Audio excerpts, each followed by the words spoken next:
This stock market to us is like the best stock market ever because we're positioned into the right stocks. No one is ready for that. So you hold these shares tight and make them pay a big money for them because they all want them. I think she's played a masterful game of chess here, and I think everybody's going to start to see that over the next 1 to 2 years. It's so many things to worry about, government shutdowns, but market continues to just be strong like Donkey Kong. It's something else, right? I'm sitting on $1 million plus of cash. Do I really want to cash out of equities when I already got a lot of cash? For what? You have to back your decision with mathematics. You have to back it with math. This is how you take emotions, feelings, thoughts about it's up a lot, so maybe I should take a profit. Back it with your math. Sometimes things are going to go way better than you ever anticipated, and you have to be okay with that. Sometimes things are going to go way worse than you ever anticipated, and you have to be okay with that. AMD, you got to be flipping my flapjacks, ladies and gentlemen. AMD shareholders, are you having a little bit of fun out there? Look at this, $45,000 up today on AMD stock, now sitting on $361,000 of gains in the public count on AMD. Let me tell you, ladies and gentlemen, this move is early. We're early on this move in regards to AMD. AMD carrying the public count to a new record high, $4.142 million. Congratulations to everybody watching this that is hitting all-time highs in your guys' portfolios. That is absolutely amazing, right? And this is one of those markets right now you're in where we cannot control what happens to the stock market short term, right? Stock market's a roller coaster ride. But what we can control is how much money we're putting in our portfolios and what type of stocks we're buying into, right? And if you focus on those two things, you can go really far in this game, right? Because this stock market to us is like the best stock market ever because we're positioned into the right stocks, right?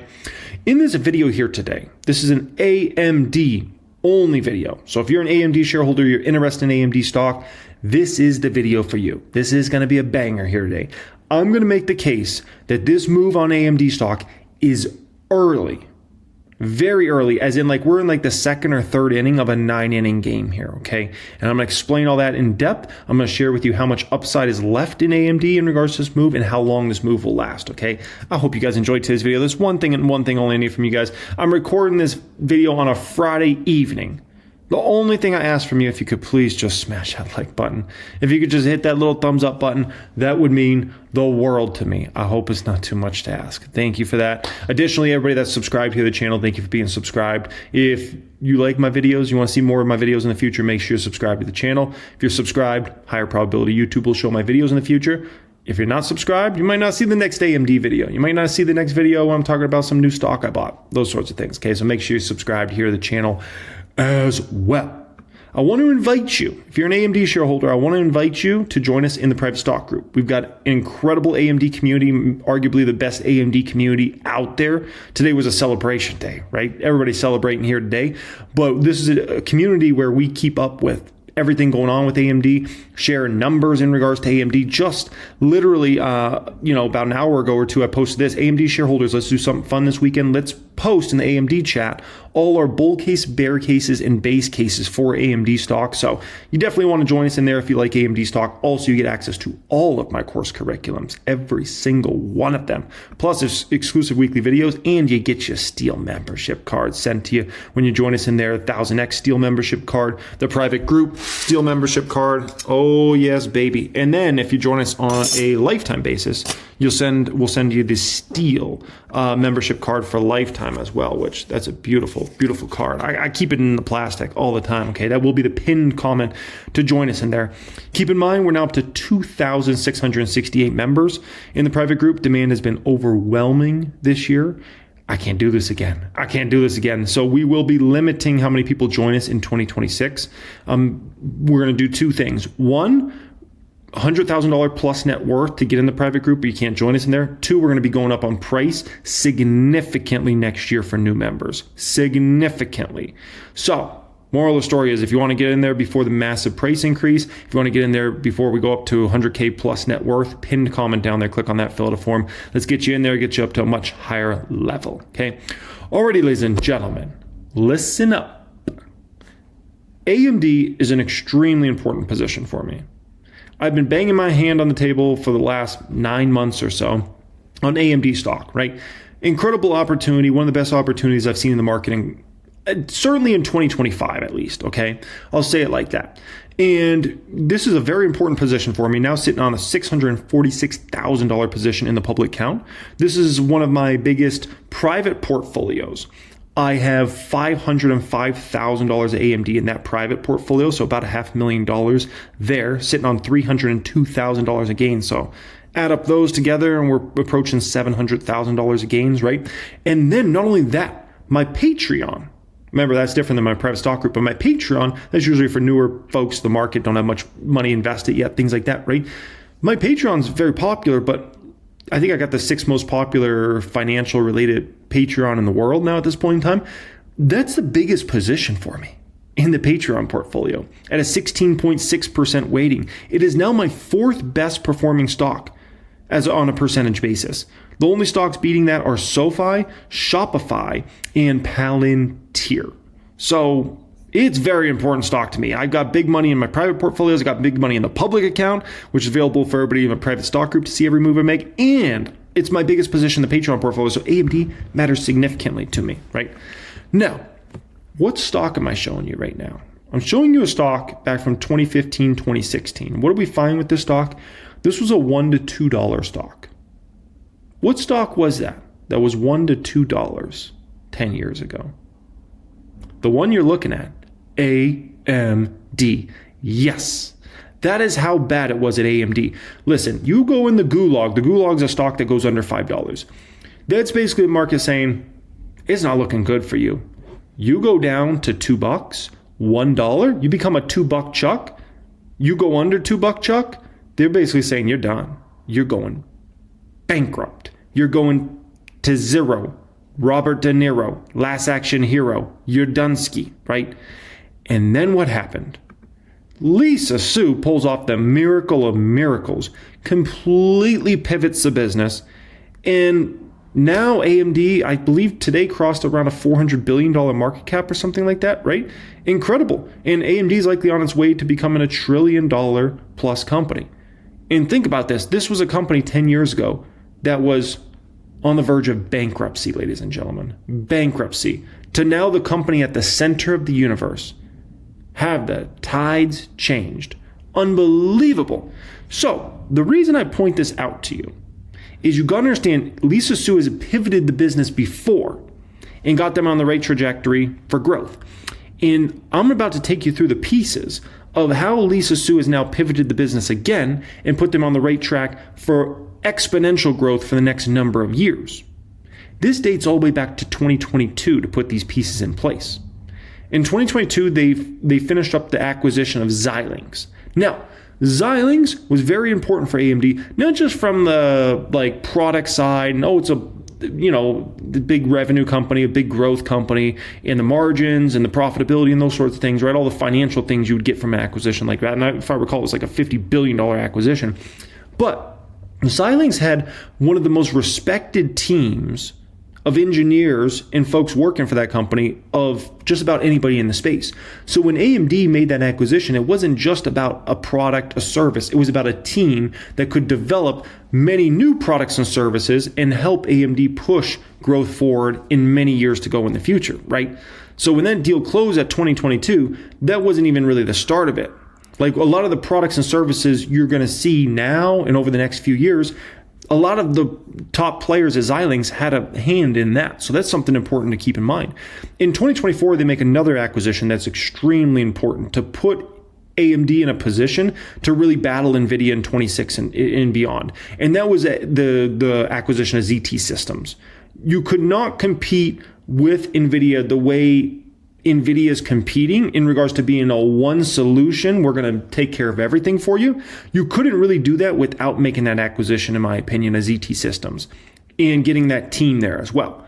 This really put AMD in a position to really battle NVIDIA for the next 5-10 years. And remember, a lot of people already want to say NVIDIA won the war.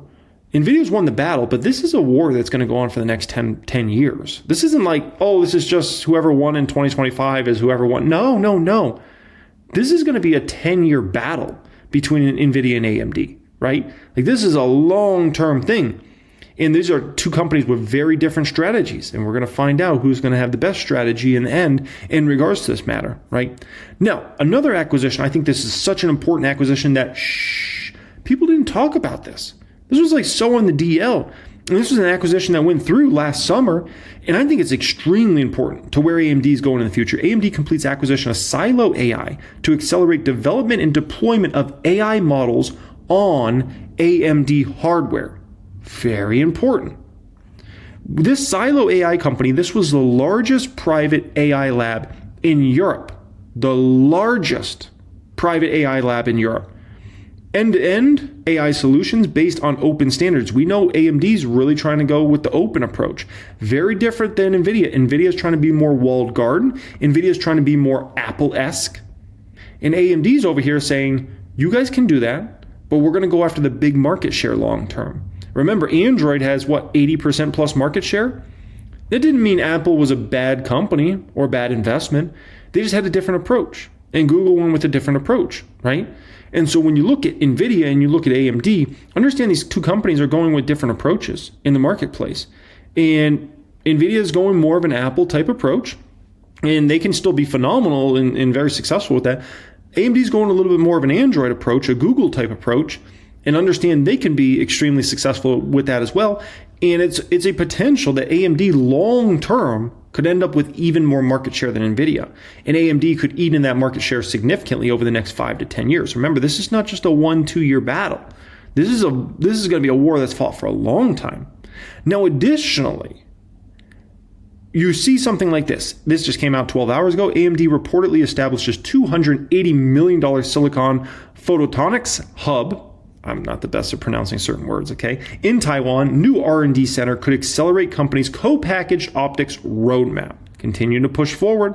They've done 3 acquisitions over the summer. This InnoSemi, Brium, Untethered AI, all these little acquisitions that no one really talks about, but Lisa Su's not just doing these for the fun of it. There's specific people working at those companies. There's specific services and products and strategies that she wants to implement into AMD that's going to help AMD over the next 2 years, 4 years, 6 years, 8 years. It's not just about, can you do for us in 2025? It's about getting these teams to work at AMD and getting those incredible, talented individuals to come up with game-changing products and services that we'll see 3 years from now, 5 years from now, things like that, right? Now, additionally, AMD, listen, they are at the center of the universe, making relationships and partnering with the best companies in the world that you would want to be partnering with, right? Look at something like this. 2 big techs combine. IBM and AMD team up to develop hybrid quantum-centric supercomputing. Very, very exciting. The center of the universe for the whole AI wave has been what company? OpenAI.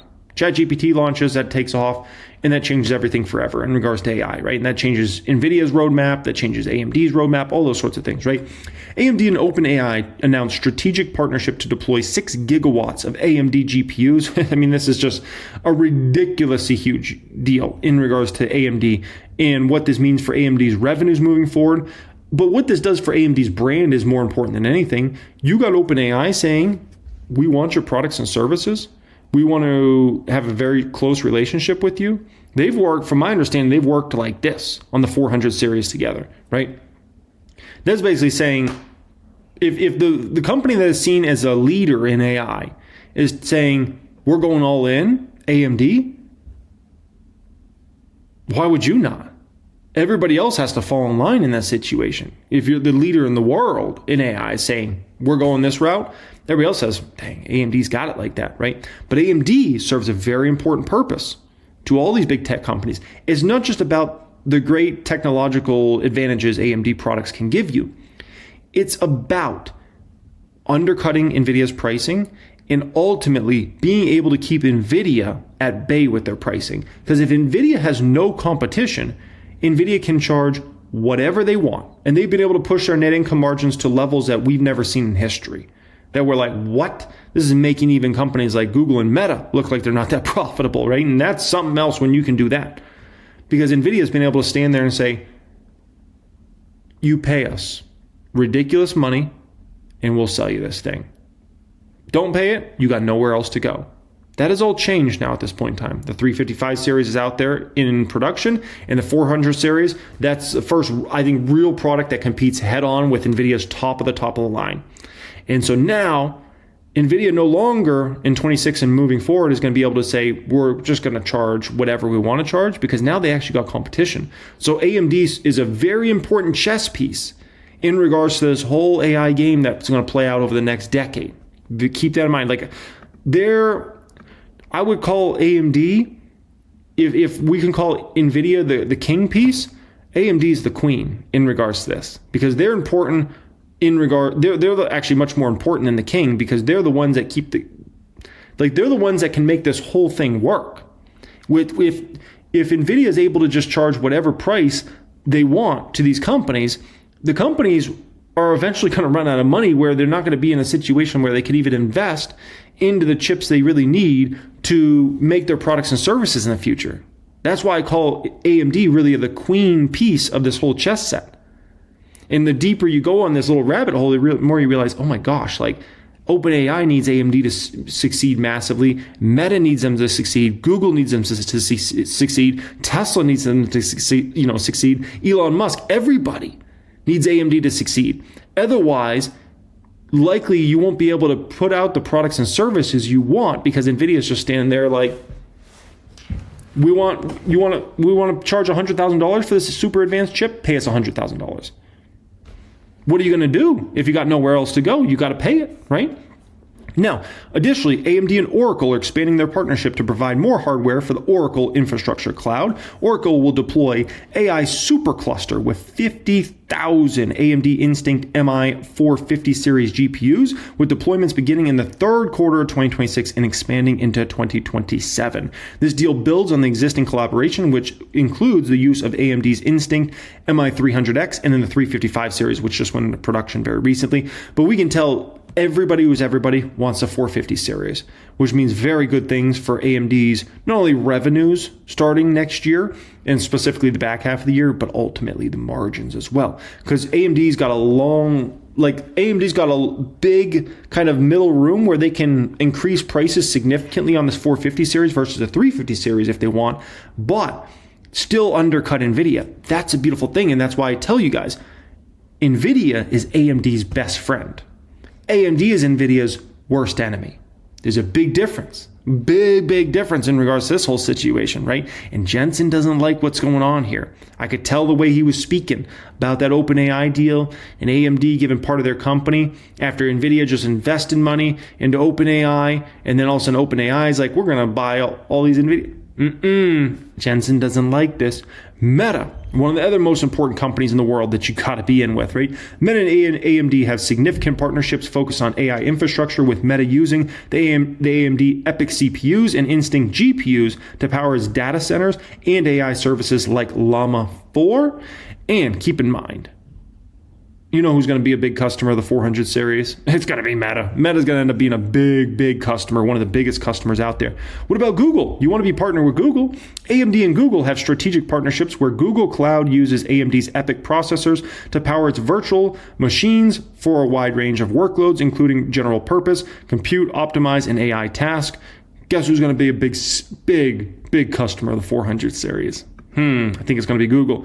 Elon Musk, just last month, actually had some words about AMD. He talked about AMD is now working pretty well for small and medium-sized models, right? Elon Musk has always had a very close relationship with Jensen over there at NVIDIA, obviously, right? But even Elon Musk is like, dang, AMD is starting to become actually a player here. Like they're actually, like he's starting to have a lot of respect for AMD now at this point in time, right? Just wait till he gets his hands on the 400 series and what happens there, right? And Elon Musk is a very important player in this market, not just through Tesla, but through XAI and other companies as well. So very important. You want to be in with somebody like Elon as well, right? Look at this here. Build AI anywhere with the ROCm software. AMD and Microsoft bring cloud to clients. This just came out back in May. Client power to developers. You want to be in with Microsoft as well, right? Sony and AMD tease the GPU, their tech they're building on for the next PlayStation. Exciting. What about the next Xbox? Oh, Xbox and AMD advancing next generation of gaming together. This is back from June, right? So next generation PCs. We're talking AMD and how they push that forward. Who is AMD not hooked up with? They're with every. They got a relationship with Microsoft. They got relationships with Sony. They have relationships with Meta, with Google, with Elon Musk, right? And his companies. Like, they're in with everybody you want to be in with. And they're just going to get closer and closer in regards to this whole situation, right? Now, you look at the run in AMD stock. It's been significant. The stock year to date is over doubled, right? Crazy. Great year, right? Like, if we can all get into a stock that doubles every year, like, I think we'll be doing all right for ourselves, right? Big run. But keep this in mind, right? Look at a stock like Palantir. Palantir was kind of a thrown away stock, just like AMD was, where no one was taking it serious. Then all of a sudden, Palantir starts to come in with major growth rates, and all of a sudden people are like, wait, this Palantir is kind of impressive. Oh my gosh, like, wait, they got some actual great products and services in the market. Oh, they're actually becoming a very important company, right? And everybody starts to rush into them. So look at how much that stock's up this year. 145%, actually significant outperformance over AMD, right? But that was after the stock was up 300+% just last year. And after the previous year, the stock was up 170+%. So you look at somebody like myself sitting on like a 2,000% gain on Palantir, like, these stocks, when they go through this sort of cycle, it has a multi-year move. It's not just some 6-month move or 9-month move. When you had a company that was thrown out, and then all of a sudden they start coming in with the growth rates, the products and service, everybody starts to respect it, they go through a multi-year move. It's not like this is just some little short-term thing and then it's done. No, it's a multi-year move, right? I want to show you this because I think it's very important for context around AMD and its stock. From Q4 2021 through now, AMD has barely beat the NASDAQ. If you want to know how early on in this move we are, this is pretty interesting, right? AMD, since that fourth quarter of 2021, stock's up 63%. The Qs are up 57%. It's barely outperformed the Qs in regards to this matter, right? I think that's pretty darn significant, right? What I'm showing you right now is Meta stock. Meta stock was another perfect example of a stock that was thrown out, and then all of a sudden they started coming through with the numbers, and everybody's like, oh. From the fourth quarter of 2022 to the first quarter of 2025 on that massive move Meta had, Meta stock went up 450%. 450%. The 2 to 3 year moves, when you're talking about a company that's been thrown out to start reporting great growth rates, which is exactly what AMD has. Company that was thrown out, people were I listened to Stacy Rascon on the Reaction channel. Jeremy Lefebvre makes money, right? Always reacting to these Wall Streeters. I listened to that man. It was just like in the last 3 to maybe 6 months or so. I reacted to a video where he said, I don't even know if we need AMD, right? So disrespectful. Like, people were just throwing that stock out. Like it was a nobody. Like, no one cared about them. They were irrelevant, is how the Wall Streeters would pitch them. They're an irrelevant company. Doesn't look that irrelevant anymore. Right? And so we got a situation here where this stock's likely going to go through a 2 to 3 year run that's going to be incredible. And that's what these sorts of stocks do, that are thrown out and then start reporting great growth rates, right? And as we witnessed, obviously, with Meta and countless others. Look at SoFi. SoFi is another great example. You have people trampling over themselves to pay nearly $30 for this stock now at this point in time, right? Up another 3.3% here today, up another $4,600 on SoFi. I'm now up 250% in the public count on SoFi. And that was a small position for me, right? I was buying the stock at this time last year, October of last year. You know how much I was paying for for the SoFi shares? $7. $7 I was paying for SoFi stock at this time last year. And now that stock, people are running over themselves to pay close to 30. Don't be surprised if SoFi is over 30 before you know it, right? Especially if they come through with insane growth rates again next earnings. Isn't that incredible? That's how fast it can shift. Where people are like, people didn't care about SoFi stock last year. $7 stock. I wouldn't even pay $7 for that stock. Those same people that wouldn't pay $7 for the stock last year are now willing to pay $29. It's incredible how fast things can shift in regards to the market, in regards to these stocks. People don't care about it. They start coming through with the growth, and all of a sudden people are like, maybe there's something here, right? What do you think AMD is about to have? Massive acceleration of growth. And as that growth accelerates quarter after quarter after quarter, people are going to say, people will be running over themselves to buy AMD at 300, at 400. The same exact people that back in April wouldn't pay $85 for the stock. The same people that a few months ago said, I wouldn't buy AMD at 110, will be the same people buying at 300, running over themselves. Oh, 330? Give me it, right? ELF's another great example. That's a stock I'm up 1,586% on the public account, right? ELF was a forgotten, kicked around stock that I bought for $7 back in 2019, right? No one cared about ELF. They were reporting bad numbers. People thought they were irrelevant in the marketplace, and they turned the ship around. Terang did a phenomenal job at the company, and now people are willing to pay $122 for that stock. And won't be long, people will be willing to pay $200 for that stock. Can change quick. Very, very quick in regards to stock market, right? Celsius, another perfect example. Look at that stock at $63 now, right? We're up 159% on that stock, up $155,000, up another $5,600 today. Look at this stock this year. I'm not taking you back 6 years ago. I'm not taking you back 12 months ago. I'm taking you back just a few months ago. I was buying Celsius shares for $21.95. I was buying Celsius shares for $22.99. This year, just back in February, people threw Celsius out. And then all of a sudden, Celsius makes a deal. They turn around the business. The growth rates explode. And now people are running over themselves to pay 63. It won't be long. And then people will be running over themselves to pay 100 for it. All-time highs for Celsius. It can happen quick in regards to the market, right? So let me share my bull case, base case, bear case in regards to AMD and kind of where I see the stock going. And we'll talk a little deeper about the move from here, essentially, okay?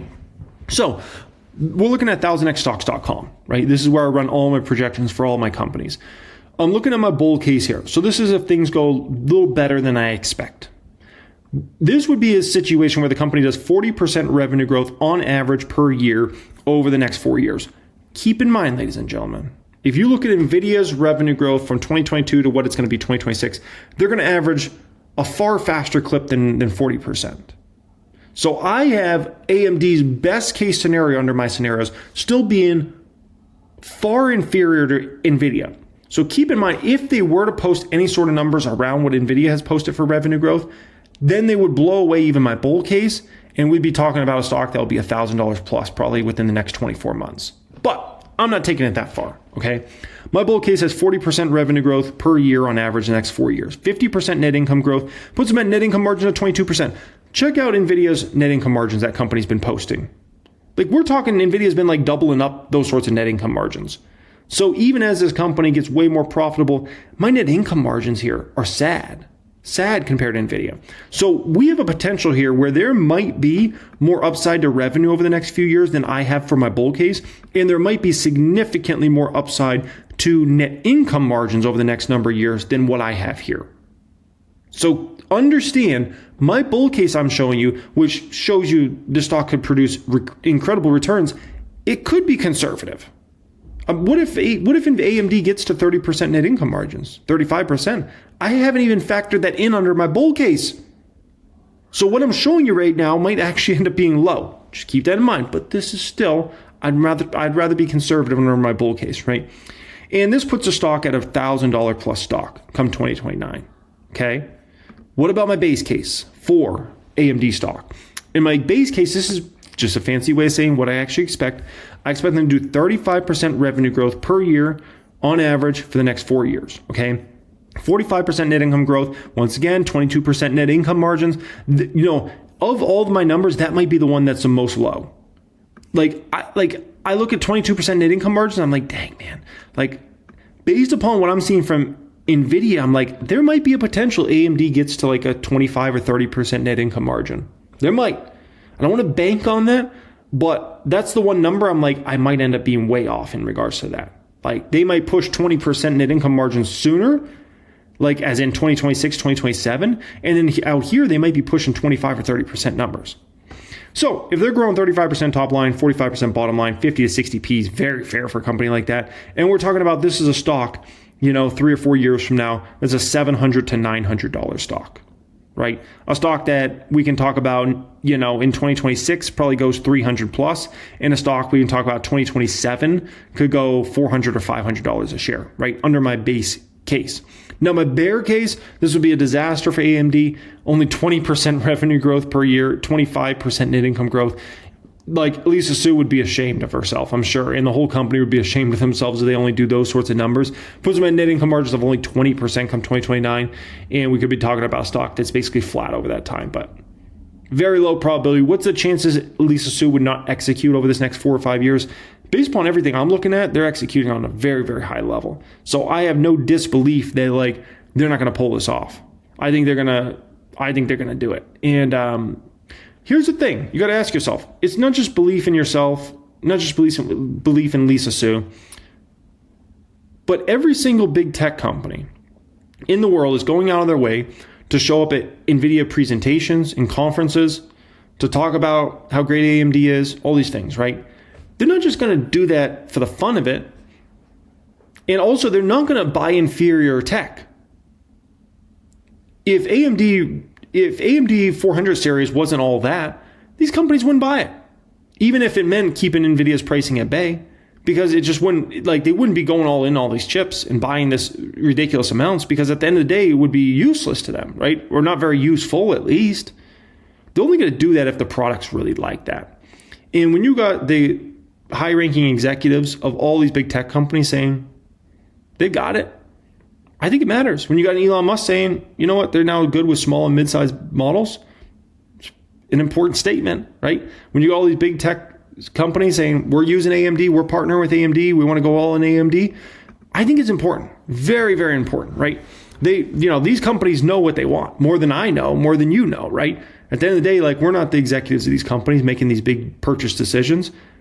I would love to just start a chip company tomorrow and, Meta's like, oh, we're going to buy $1 billion of your chips, Jeremy, just because, we like you. No, that doesn't happen. It doesn't happen in the real world. They're only going to do it if you really got it like that. And they really got it like that. So in regards to your shares, I had Adobe Firefly. I said, make me a kid holding a teddy bear, really tight.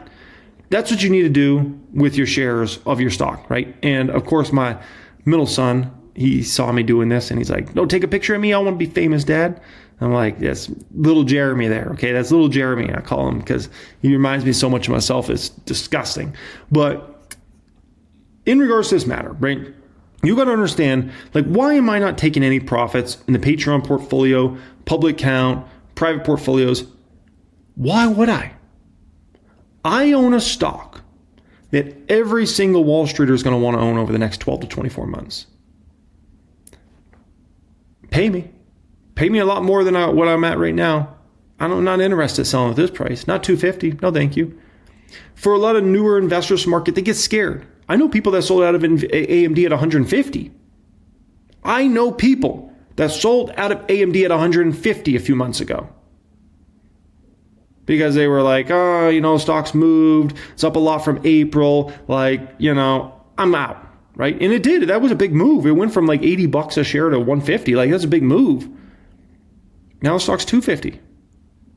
It's on its way to 350, right? And if they execute on a high level over this next few years, they'll go to a $500 to $1,000 stock. So I'm holding it like a little kid holds their teddy bear, tight. And I'm like, I'm not interested in selling right now. There's certain time periods when you're in one of those stocks that everybody wants it, you hold that baby tight. And make them pay you top dollar for that. And top dollar is not 150 and top dollar is not 250. I'm sorry, it's just not. Not based upon the numbers this company should put up over the next number of years. It's not even close to being enough. It's not even close to being enough. If AMD was 500 today, I'd say, okay, I'll cash a little bit. Keyword, a little bit. Not I would cash everything. You told me I could have $500 today and I couldn't buy AMD stock back. I wouldn't take it right now. If I was forced to sell all my shares, I would sell some though. I would sell some. You give me 500 today, I'm saying, okay, I'll cash some. But I'm not cashing them all. Not even at 500. So you think I'm going to cash them at 250? No. Pay me. Every Wall Streeter, every hedge fund is going to want in this stock. You know why? Because they're going to come through with the insane growth rates. And everybody's going to be like, whoa, AMD's really coming through like that. And where else are you going to get those insane growth rates? You're not going to get them at NVIDIA anymore. NVIDIA's on a major revenue growth deceleration phase now. And it's going to continue like that. So NVIDIA is still going to have really good revenue growth next year. And then 27, we're going to be talking about a company that is going to struggle to even grow double digits revenue. AMD is not going to have any trouble growing double digits anytime soon. They're going to be growing double-digit percentage revenue all the way into the 2030s. It's just a question of how high up do they push it. Do we start talking about AMD next year's pushes revenue growth 40%, 50%, 60%, 70%, 100%? No one's ready for that. No one is ready for that. If AMD starts all of a sudden coming through with a quarter where the revenue is up 90% year over year, no one's prepared for that. If NVIDIA blows this next quarter out of the water when it comes to their revenue and then their guidance, and remember, Lisa Su doesn't mess around with guidance. She puts out a number that she's confident the team's going to beat. She never just like puts out some crazy number and it's like, oh, it's a disaster. Like we totally missed our numbers. No. So if AMD comes out and says, we think we're going to do this number and it's way above the street, and it's Lisa Su putting out that number who you know is going to come through with it, AMD will push 300 like that. So you hold these shares tight and make them pay you big money for them because they all want them. And they're not going to pay $300 for them unless they're very confident the stock's going to 500 or more.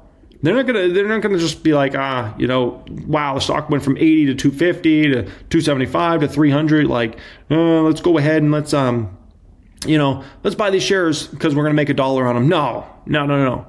They would only buy AMD after this massive move if they're confident there's going to be another massive move ahead. And that's what great companies do, especially when they've been thrown out. I just showed you a long list of them.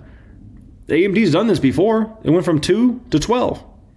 And it went from 12 to 25. And it went from 25 to 100, right? And now it's a $250 stock on its way to being a $300 or $400 stock before you know it. And then, so there'll be a time when it makes sense for me to cash AMD shares.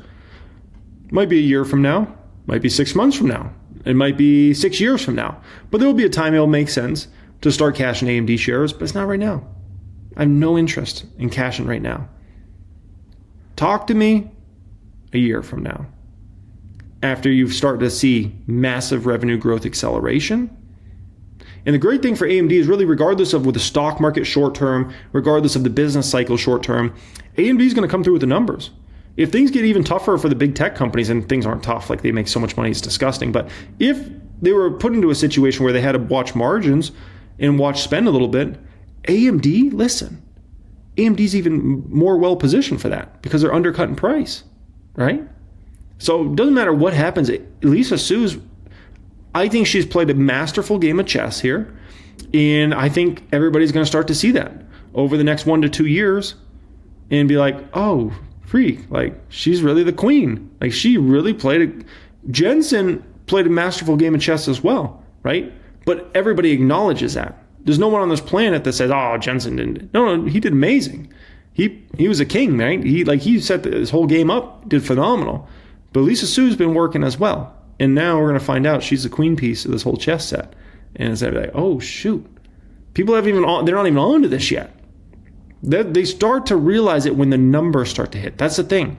A lot of Wall Street doesn't get it until the numbers start to hit. That happened with Meta. That happened with SoFi. That happened with Palantir. That happened with Celsius, Elf, all these different stocks that have been, huge winners over time.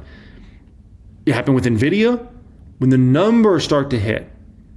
Like no one cared anything about what Jensen was up to and his AI ambitions. No one cared about that in 2022. The stock sold off 50%, went down 50%. No one was talking anything about AI. They didn't care anything about that. Then when all of a sudden ChatGPT started to take off, and then everybody and their grandma started to want NVIDIA chips, then all of a sudden, when the revenue started to hit, then all of a sudden, people are like, oh man, like, wow, Jensen, great work. Like, we're buying your stock, right? And the stock goes up 1,200% since then. But it's not until the numbers start to come through that everybody's like, okay, you got it. Keep that in mind, folks. Hold them like a teddy bear as tight as you can and make them pay you top dollar for it. Top dollar. If you're looking to join my private stock group, private wealth group, before we limit that massively starting in January, that will be the pinned comment down there. We've got huge limits on that, going up massively on price next year, and then for new members, and then also next year, we're going to limit to 100K plus net worth. Okay. Don't we look at the public count here today? Ended up closing up almost $37,000. Another green one out there. So beautiful to see, even with all the drama out there and what's going to happen between the US and China, and even with valuations where they're at. There's all this drama, right? So many things to worry about, government shutdowns, but market continues to just be strong like Donkey Kong. It's something else, right? Top of this video here today, we're going to talk about a couple stocks I bought here today, put about, I think it was around $59,000 in 2 stocks specifically. We'll speak about those stocks, speak about why I went ahead and did it here today, okay? Then I'm looking forward to reacting to this one. And the reason it being is this is an important person at JP Morgan Private Bank. So if you don't know, there's a big difference between JP Morgan regular, JP Morgan Private Client, and JP Morgan Private Bank. JP Morgan Private Bank deals with super high net worth individuals, usually 8-figure and up. And so I'm looking very forward to hearing anytime somebody from JP Morgan Private Bank speaks. I was interested to hear. The reason I'm interested to hear is not because I'm like, oh, they said this, so this is the truth, or this is the way it is. I'm listening because guess what? They're the ones talking to super high net worth individuals. And based upon what they're telling those individuals, right, you're going to be able to understand why people are doing certain things or not doing certain things out there in the financial markets at a particular time, because high net worth individuals, a lot of them rely on a lot of these private bank folks for, should they buy this? Should they go stock? Should they go bonds? Should they go growth stocks? Should they go dividend stocks? Should they go real estate? All that sort of stuff, okay? Trade tracker, Josh Brown buys more Netflix. We'll talk about Netflix and then we'll talk about Zoom. These are 2 stocks Josh Brown bought. JB, I'm looking forward to kind of talking about my perspective on both those stocks. If Netflix is a buy here, if it's not a buy, if Zoom's a buy here, if it's not a buy. So we'll talk about that in this video here today. One thing only I need from you guys, please. If you could just hit that like button. That's all I need from you. That's all I need, man. Hope you guys enjoy these videos I produce for you on a daily basis. Additionally, if you're not subscribed here, you might want to be. YouTube will show more of my videos to you in the future. If you're not subscribed here, less of a probability. So you definitely want to make sure you're subscribed to the channel. Additionally, a few pieces of housekeeping here. I made this announcement last week. We're moving, starting January 1st for the private stock group, we're moving up to a minimum of $100,000 net worth in there. This demand's been ridiculous. Now we're up to 2,650 members in the private stock group. So demand's been insane here in 2025. I'm trying to limit that in 2026. Definitely trying to have less new members in the private group next year. It's just been out of control. So if you have less than $100,000 net worth, you'll want to get in there obviously here before year end. So you can apply with the pinned comment down there to join us in there. That's access to all my course curriculums, access to the private Discord chat, exclusive weekly videos, the moves I'm making, my $4 million plus Fidelity account, all that good stuff. Okay. And obviously get around a lot of members that are higher net worth in general, right? And just today, we got our FedEx shipment in for $32,000. $32,000 worth of 6-figure trophies just came in. Had to kick the Ferrari out to the driveway. Still got to get that mess put away. But anyways, it is what it is. If you ever want to follow me on X, by the way, I always have that linked in the description area of all my videos, including, look at this one. I said I spent $59,000 on 2 stocks. Guess what, too, man? People were guessing out there. We'll see who was right in the end. I don't know if even one person was right in regards to that, okay? Alrighty, guys, so what did I buy here today? Why did I do it? Well, I went ahead today and I bought a lot of Amazon stock. 245 shares of Amazon stock, $219.92 I paid for those shares. That's around a $54,000 move roughly in regards to Amazon here, which there's a few reasons I did it today. Okay, let me tell you the main reason I did it today. Okay, like why not wait till a week from now, a month from now, right? Why didn't I do it yesterday? Well, okay, so here's the deal. Amazon earnings are set to come out, if I recall, the day before Halloween. Halloween is Friday, right? October 31st. If I recall, Amazon earnings are coming out Thursday, October 30th, after the bell, okay? Amazon's a buy right now. It's extremely attractively priced. I think there's a much higher probability Amazon will go up from here, going into earnings and maybe even after earnings, and go down. I'd rather just position in now. Maybe there's a chance Amazon goes down in their earnings, and I could say, let's say a week and a day from now, next Friday, let's say I could get Amazon at 210 or 205. I say, okay, guess what? I'll buy more shares. Amazon's a deal right now, so if you send it down to 205, 210, it's even a better deal, right? So I'll just buy more shares. You guys know I'm stacked up on cash right now, right? So I'm like, that's fine. We can go ahead and do that if that situation happens. But one situation I don't want to happen is this stock come next Friday is 240, 245. And I'm still don't have the position in this stock that I want to have in this stock, right? with this move here today, now I feel comfortable with the amount of Amazon shares I own. If I look at all my portfolios in total, I'm comfortable. Comfortable, let me be clear about this. That does not mean I'm done buying Amazon. Amazon goes 240, 245. I'm going to probably continue to acquire the stock. My plan is on Amazon is to acquire all the way to 250. So I still have quite a bit between now and 250. Now there's a potential a week and a day from now it's 250, right? And I'm like, come on. But the moral of the story is here, like Amazon continues to be a huge buy overall in a stock that I need to continue to position into, but I feel comfortable. At least now I'm at a place where I feel comfortable with my positioning. Now there's certain stocks that I'm so heavily invested into, I can't buy more shares even though they're still a steal deal. Two stocks that come to mind, guess what they are? Meta. First and foremost, it's such an oversized position, the public count is ridiculous, right? It's like a $1.2 or $1.3 million position. That stock's on its way to 1,000 next year, in my opinion. And so, like, that's going to become even a bigger size position, right? So I'm already, I think, a little over invested in Meta. And another stock that comes to mind is, guess what? Another stock I think is going to go up considerably over the next few years, and that is AMD. But AMD, I got so many shares. I got so many shares in my private portfolios. I have so many shares in the public count. It's the second biggest position in there. Got AMD coming out of my ears. And at the end of the day, even if I'm so sure about a stock, which I'm so sure about Amazon, I'm so sure about Meta, I'm so sure about AMD, even though I'm so sure about a stock, I can never get over invested into them where it's an uncomfortable amount because I might be wrong. Maybe AMD's, what if AMD has some sort of technical issues with the 400 series and it completely messes up their launch for that, right? Like that could be devastating to the company and devastating the stock price. I don't think that's going to happen. I hope that doesn't happen. Lisa Su's phenomenal at execution and her whole team is there. But what if it happened? That's a huge risk. We could be talking about AMD would go down like 50% in a matter of a month or two. Like it would be a disaster, right? Meta, I don't know. It's unrealistic, but what if everybody stops using Facebook and Instagram and WhatsApp? Like completely unrealistic, but what if it happened? Huge risk. And so I never like to get too crazy over invest in a stock, no matter how much of a sure thing I think it is. So in this particular portfolio, this is a private portfolio, by the way, I'm up to $110,000 in this. And so this is a 7-figure portfolio. It's one of my private portfolios, 7-figure portfolio, right? $110,000 position. I feel comfortable with where I'm at here. I would like to own even more Amazon, but I feel comfortable where I'm at. My hope is it goes down in earnings. I don't think it is. I think it's likely going up, and I'd rather position in at 219 versus 240 or something like that, right? And be like, I got greedy with trying not to buy now last week, blah blah blah, right? I got a lot of cash. We all know that, right? Next stock up here that I bought today is Cake Factory. Bought another 100 shares of cake here, 55.73. Cake earnings should be coming out here in the next couple weeks as well.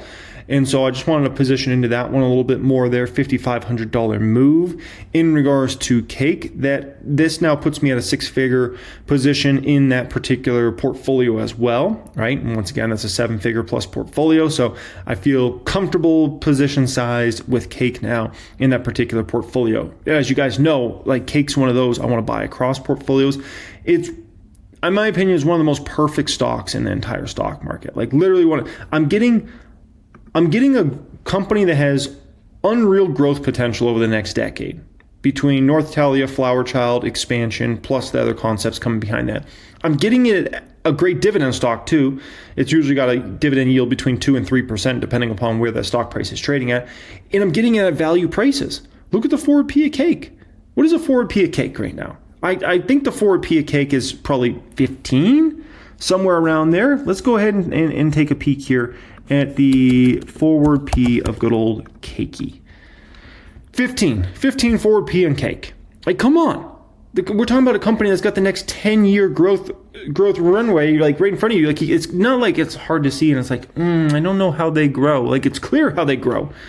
Build massive amounts of North Italias and Flower Childs around the United States over the next 5-10 years, and you're going to grow immensely because those restaurants put up numbers, and they put up numbers from day one they're built. That's the other thing. They're now starting to put up crazy numbers from like their very like launch. The hype around those two brands is immense. So when I saw it with the Henderson locations, they opened up 2 locations in Henderson, kind of right next to each other, Flower Child and North Italia. Those places were packed right from the initial go. As soon as those doors opened, busy as heck. And so it's just such a beautiful stock. It's such a moneymaker, man. So I love cake. Alrighty, let's react to some videos up here, and then we'll talk some more about if Netflix, Zoom, some other stocks are buys or not. And Schwab's Kevin Gordon. It's good to have everybody here. Abby, I'll begin with you. I mean, anything incrementally positive on the China trade front is going to be well regarded by this market. Yeah. I mean, if we think about, we haven't had major down moves in like 120 days, something like that. It's been a really long time. Yep. We did have that negative 2.5% move that Friday where it was announced where this, this trade tit for tat came back. And I think, it was viewed as, okay, this is not only an embargo from an economic standpoint, but this is really hitting the AI trade, right? With the rare earth materials, like that's what was really unraveling the market. This was a double whammy in that it was going to result in really hard hit to economic growth, and then also the AI trade, which has been obviously a big component of the S&P 500's return. So the market had turned its attention away kind of from trade, until the Friday sort of blow up in the market. So it's still out there, but the market feels like it's eyeing other prizes. Good economy, good earnings, and rate cuts. Is that right? Yeah, I would say that. I mean, I think over the past couple of days, I'm sure we're going to get into this, that like you've seen a little bit of an unwind from a momentum perspective, and that's something that I think probably has something to do with the fact that we're... Okay, so what is her take here? What is she telling the super high net worth individuals at the private bank, right? She's telling them, stay long the market and buy. She's still constructive on the market despite the year-to-date rally. So as simple as this, she's saying, hold your stocks, don't cash profits. That's what she's telling their folks, right? Global earnings growth into 2026 is driven by tech strength. Yes, that's true. That's just like factual. It's not really an opinion, right? Expect 3 rate cuts through to next year. That's interesting. So she believes basically don't fight the Fed. That's what she's telling her people, right? And so if you're wondering why does this market stay resilient, hey, you got somebody at the private bank dealing with all these high net worth individuals that says don't sell, stay long. People are going to say, why don't you sell? The equity strategist saying stay long the market, buy the market, where they're constructive on the market. They think it's going up, right? We're getting our first piece of government data in a month or so tomorrow. So I think there's some jitters around that. And I think it's also, October tends to be a little bit more difficult for the stock market. Next week, we have a ton of earnings, particularly from, the large cap tech and AI related names. And so I think there's a little bit of hesitancy to, into year end, like maybe take some profits on what has worked and rotate into stuff that hasn't. And that's why you're seeing defensives outperform in October. What do you think? Well, listen, I think up with your view? Yeah, it does. I think when you look seasonally, we're at the point of the calendar where you actually want to lean into what has worked. When you think about what are the 2 big risks out there, you bring up one, China trade. I thought it was very notable 2 Fridays ago on the Trump tweet, what didn't move. CNH, remarkably calm. That has always been a good barometer of when there's headline risk or real risk. We see headline risk, not material risk here. And then you think about what are the domestic concerns out there. We've seen this spat of bankruptcies, but high-yield CDX is still relatively calm here. You're not seeing the real deterioration of the credit markets nor consumer stocks. If anything, consumer stocks may be reaccelerating here after taking the last 6-8 weeks off. So I'm still pretty comfortable with the view here. I do think there are some things to be mindful of. The banks start to act maybe a touch weaker, but on balance, I still think we lean into strength here into year end. I think Abby brings up momentum in the perfect way for us to discuss that. I'll explain something. It's a little scary. Because the unwind, there is a debate as to whether it's over or running, its course. It's on track for its first negative month in the past 7. It's on pace to be down 4 weeks in 5. You've had some pretty good declines in the names out of the MTUM. And Jeffries today asks the question, should it be bought? Morgan Stanley answers and says, well, it's only halfway there. What do you think? Well, I think what's important is in this little 4 or 5 week momentum unwind that we've been in, the market's still up. Right. So we've had this rotational move, not this outright distribution. And you look at even yesterday as a good example. There was a point yesterday where the S&P was down 50, 60, 70 handles. Breadth was actually positive for much of the day. So you haven't seen what's become a little bit of a momentum shakeout really migrate to the other corners of the market. If anything, there are pockets that are getting better. Healthcare has inflected in our work. Discretionary is turning back up here. Industrials are still largely in pretty good shape. So I don't think the momentum unwind here is really infecting the broader picture. And speaking of, when you look globally, China new high, Japan new high, Europe new high, you're not seeing it infect the global markets here either. Kev, I'm glad that that point was brought up about like healthcare. So this is where things could get a little scary, downright scary for the market, and panic comes in. You see what I'm seeing here? We're listening to these Wall Streeters, not concerned, not phased at all, thinking bullish things into the year end, right? And maybe that does happen. Like maybe we just keep going up. Typically November is great for the stock market. December is great for the stock market. Usually two of the best months you'll get in the entire year are usually November, December. So maybe this plays out. But the scary thing is when these Wall Streeters start to go all to this bullish side and only see positive things, if all of a sudden you get caught up into something, like, man, things flip quick. And then they flip all their clients quick as well. And then you get a cascading of selling. And that's why you get this market so volatile now, where you can see, you can see the NASDAQ go down 20%. It seems like, how's it go down 20% so fast, right? And then you see it go up 20% so fast. Things shift quickly. But it's because a lot of times these Wall Streeters all of a sudden start to all get on the same side. So that's why I view this next, I would say 2 to 5 months as a very, I think, scary time for the short term of the market, just because I see some of these Wall Streeters kind of going on this bullish side, don't fight the Fed, these sorts of things. And I'm like, whew, that in my opinion is a little scary, because if you get something to really shake things, never mind multiple things, all of a sudden these Wall Streeters start to flip, and then you get like no one's kind of prepared for that sort of environment, in my opinion. Say, well, if healthcare and utilities and at one point staples were the three leading groups over the last month, that's not exactly the most bullish sign in the near term for stocks. How would you counter that? Well, I would back it up to a little bit further, maybe over the past year or two, where utilities has really pulled away from healthcare and staples and not really being a defensive sector. It sort of shed that status, and I think a lot of that is presumably tied to anything power and AI related. So I think that to the extent you look at staples in healthcare as any kind of signal or yellow flag for the economy, I wouldn't take a month or a couple of months of some outperformance from healthcare, for instance, as some sort of yellow flag. I think that, this whole point about momentum and the discussion about it, I think is important, because this year's market so far, if you overlay it with 2020 into 2021, there are a lot of similarities in terms of a lot of the speculative froth and behavior that's going on in certain segments and certain pockets, but it's very confined and isolated to just those. To Chris's point about breadth holding up relatively well, even though we've gone through some of these bumps and rotations lately, you really haven't breached durably that 60% level for the percentage of companies in the S&P above their 200-day moving average. As long as you don't get those negative divergences where the index is moving higher but breadth is deteriorating, then you can continue and I think churn in a positive way, where this really just looks more like a consolidation over the past month, doesn't necessarily look as corrective. So now, something that I would say is good news if you want to really be bullish on the market, and if you think the market is just going to continue to roll higher for the next several months and we've got nothing to really fear about here, something really good news for you that I would kind of cling on to here is, think about it in this perspective. We know there's about $7.5 trillion on the sideline, right? A lot of high net worth individuals, funds, things like that are already arguably too high in regards to non-equity risk, right? So some people might be looking at it and they might be not as incentivized to sell right now, because they're like, I'm already so cash heavy. Why do I want to sell when I already got so much over there?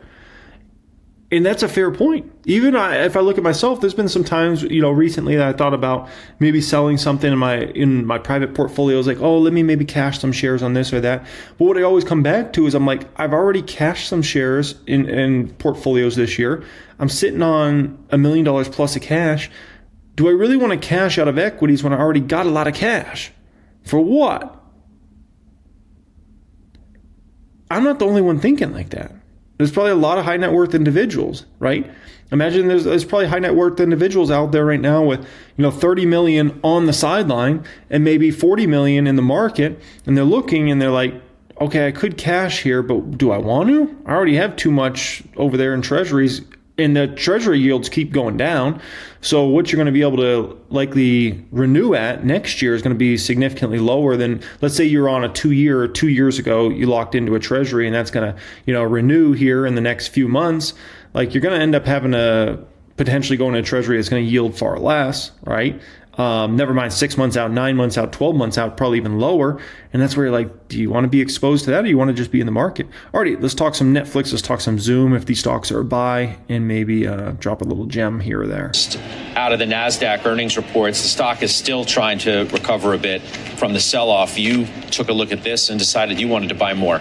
Yeah, and it was an average up because I owned it for a long time. The stock has had an incredible year, gave back a big chunk of the gain on the heels of earnings.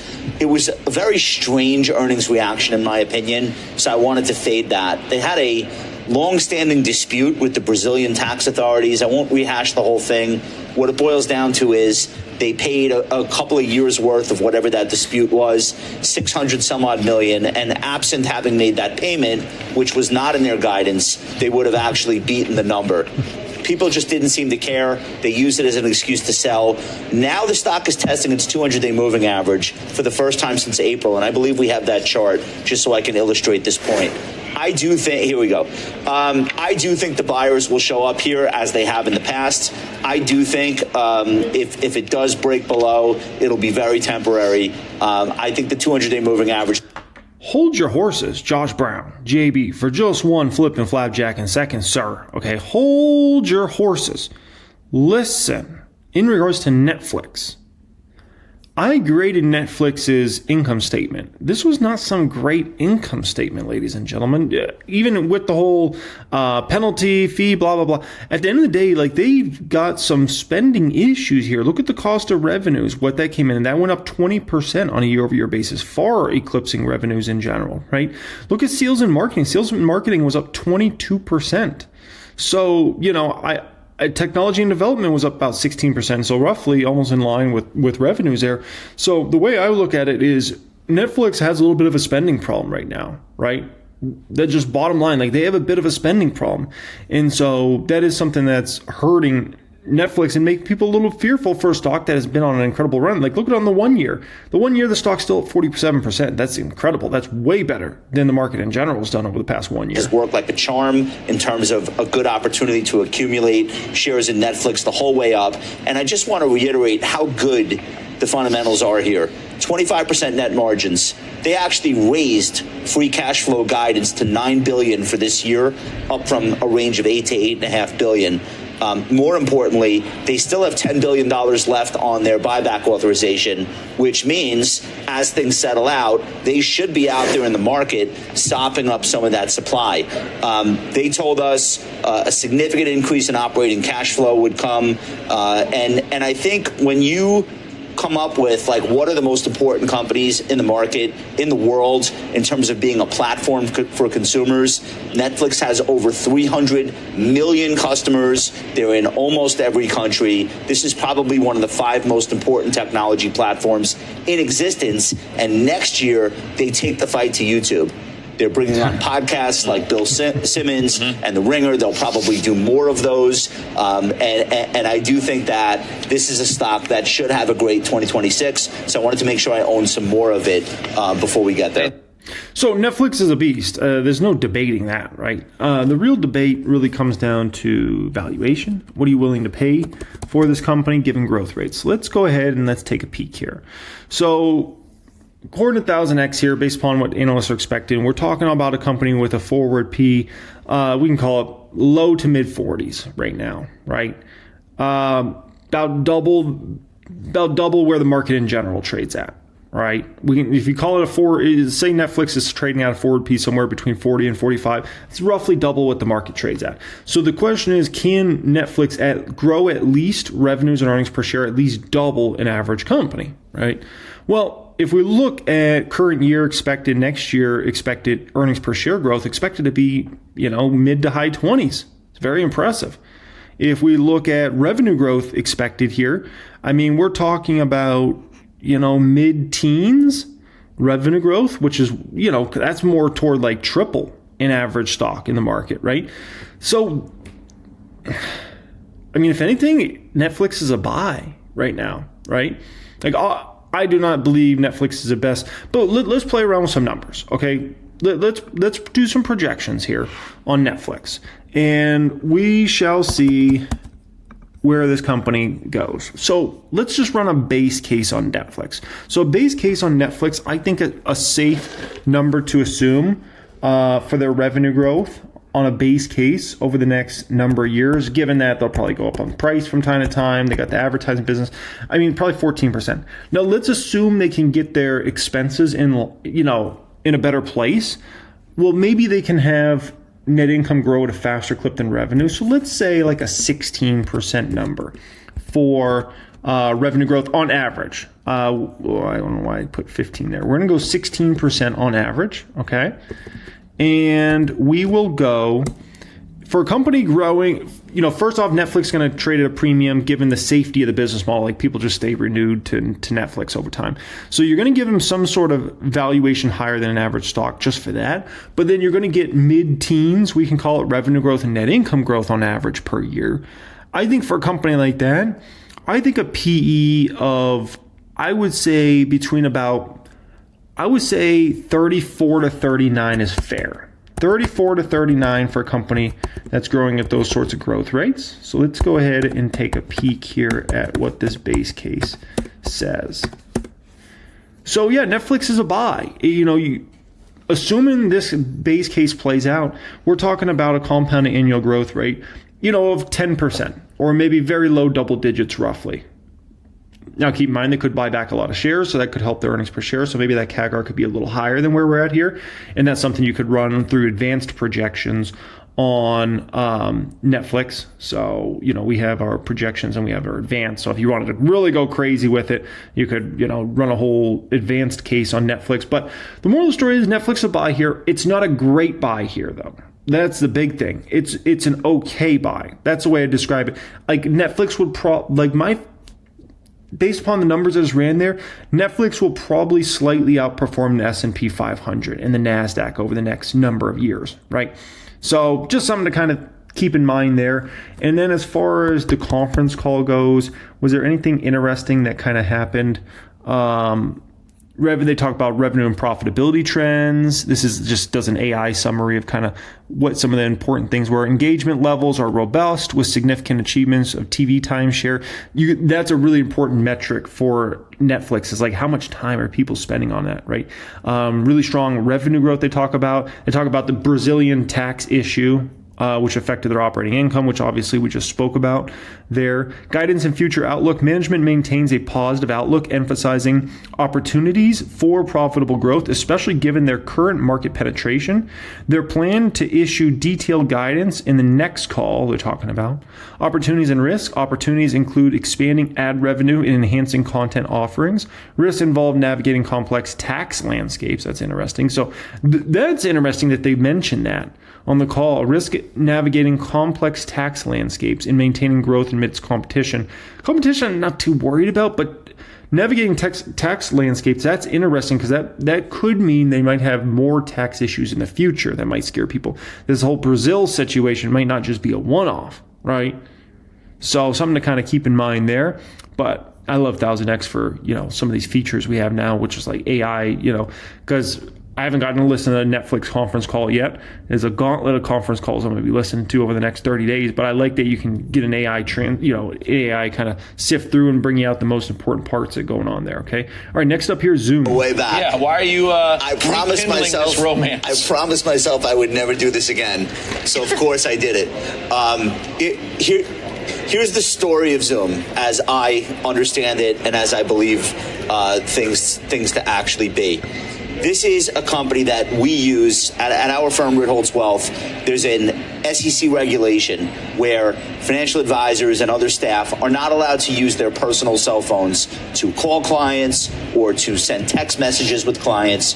So everyone has to have their own phone number. And this sounds obvious, but during the pandemic, a lot of Wall Street firms got in big trouble for using their personal communication. Now, you can understand why. They were all sitting at home and nobody really had a plan. Zoom's got an enterprise business where they give you phone numbers that you can use. It's an app. All of our employees use it. So that's what got me curious. I wonder how successful this product is because that's our telephony provider. And they just announced that they now have 10 million users of Zoom Phone.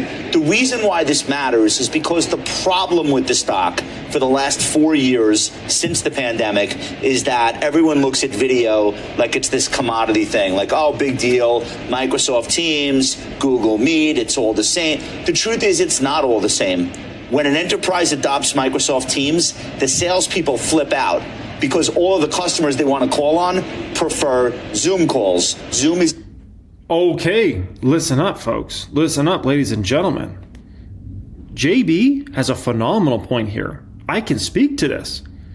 As far as like, if somebody, you know, of our products, right? There's the Patreon, which anybody can just join at any time, right? It's always linked in the description. But as far as going into the private stock group, every single person nowadays is vetted. They have to get on a Zoom call. There's no like, you can't just get in the private group like, oh, just pay money and get, no. You have to get on a Zoom call with my team. You have to speak to them, make sure you're even a good fit. We turn away people all the time. Like all the time, like people are just like way too in the trader gambling mentality. It's like, nah, we can't help you. Like you're too far gone. Like you're not for our product, right? Go gamble your money somewhere else. But if we can't switch from Zoom, like everybody loves Zoom.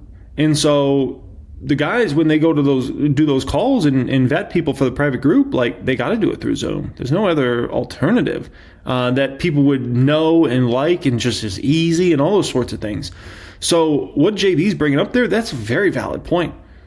And so a ton of companies and businesses out there rely on Zoom, and this, you know, you can't really go somewhere else or it's going to make the process for the other individuals much harder.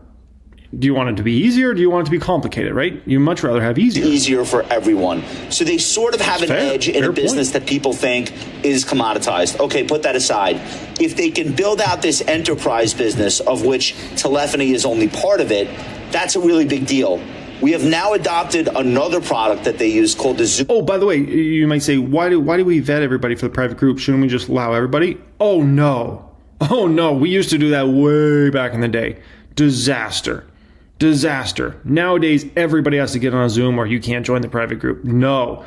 Oh my gosh. Back in the day, we just let like anybody in the private group, and you had day traders in there. You had other people that were just gambling money around. It was horrible experience. Horrible. The Discord chat was trash. Bad, man. Bad. Then we said, okay, let's take this up a notch, right? Now we vet everybody that comes through, and it's so much of a better community. You get a lot of 6-figure, 7-figure, 8-figure type investors, right? People that have their head on straight or focus on the long-term investors. Oh my gosh. Back in the day, when we just let everybody in there, a mess. So if you ever wonder, like, why do we have to vet everybody? That's why. And some people are like, I'm not getting on a Zoom call, speak to somebody on your team. Fine, don't join. Like, I don't care. Do what you want. It's your loss, not mine. Revenue accelerator. That's AI, note-taking AI, which of course other firms have, but it's becoming so good and so important to my organization that I can't imagine that's not the case for all of their other enterprise customers who are currently using it. I think there's going to be an inflection point where finally they're able to show some growth away from just the video calling. It could be this coming quarter. They're going to report on November 24th. Could be next quarter. Not 100% sure. But the great thing about Zoom is because there's no growth here, and it's just been kind of flatlining mid-single digit growth, the earnings multiple is 18 times. I'm getting a discount, obviously, to the tech sector, but to the overall S&P, with the potential that they will figure out a growth strategy and it'll finally click. The company's got $8 billion in cash on the balance sheet. They can make acquisitions. They can continue to buy back stock. They can do whatever they want with it. And I think that the risk here is minimal compared to the potential upside if and when they actually hit it. Why haven't you seen the growth then? Real quick here, respect. JB starts talking about the stock and immediately it goes up. Immediately. That's actually pretty impressive, JB. If they have this, they can't got some weight there, man. Got some weight. And why are you going to pay 18 times for no growth? I'll explain it to you. Because if and when the growth shows up, the stock will get a re-rating. Morgan Stanley just initiated coverage this week, and that was actually their argument. Basically, you're not paying a premium for anything here. You're paying a low multiple relative to other communications and technology stocks. But at a certain point, all of these other enterprise businesses that they've gotten into, if they can start showing actual growth, all of a sudden, this is a stock that people have to think about differently. I wouldn't be shocked if they finally post a growthy quarter or a growthier outlook. This could be $100 in the blink of an eye. Nobody owns it. Nobody owns it. The last thing I want to say here on the buyback or on the flexibility of having $8 billion in cash, one of the problems with this stock, they did all this hiring in the post-pandemic, like every other technology company, and they did something that was really generous for employees, but it screwed up the stock for 2 years. In other words, if they hired an engineer, they said, we're going to pay you $500,000. $200,000 of that is going to be in stock options. Then the stock falls 80%. So you either lose the employee or you top that employee up. They chose to top the employee up, give them another $200,000 worth of stock options. That stock option. Oh my gosh, ladies and gentlemen. Ladies and gentlemen. Sometimes I forget Zoom used to be a $500 stock.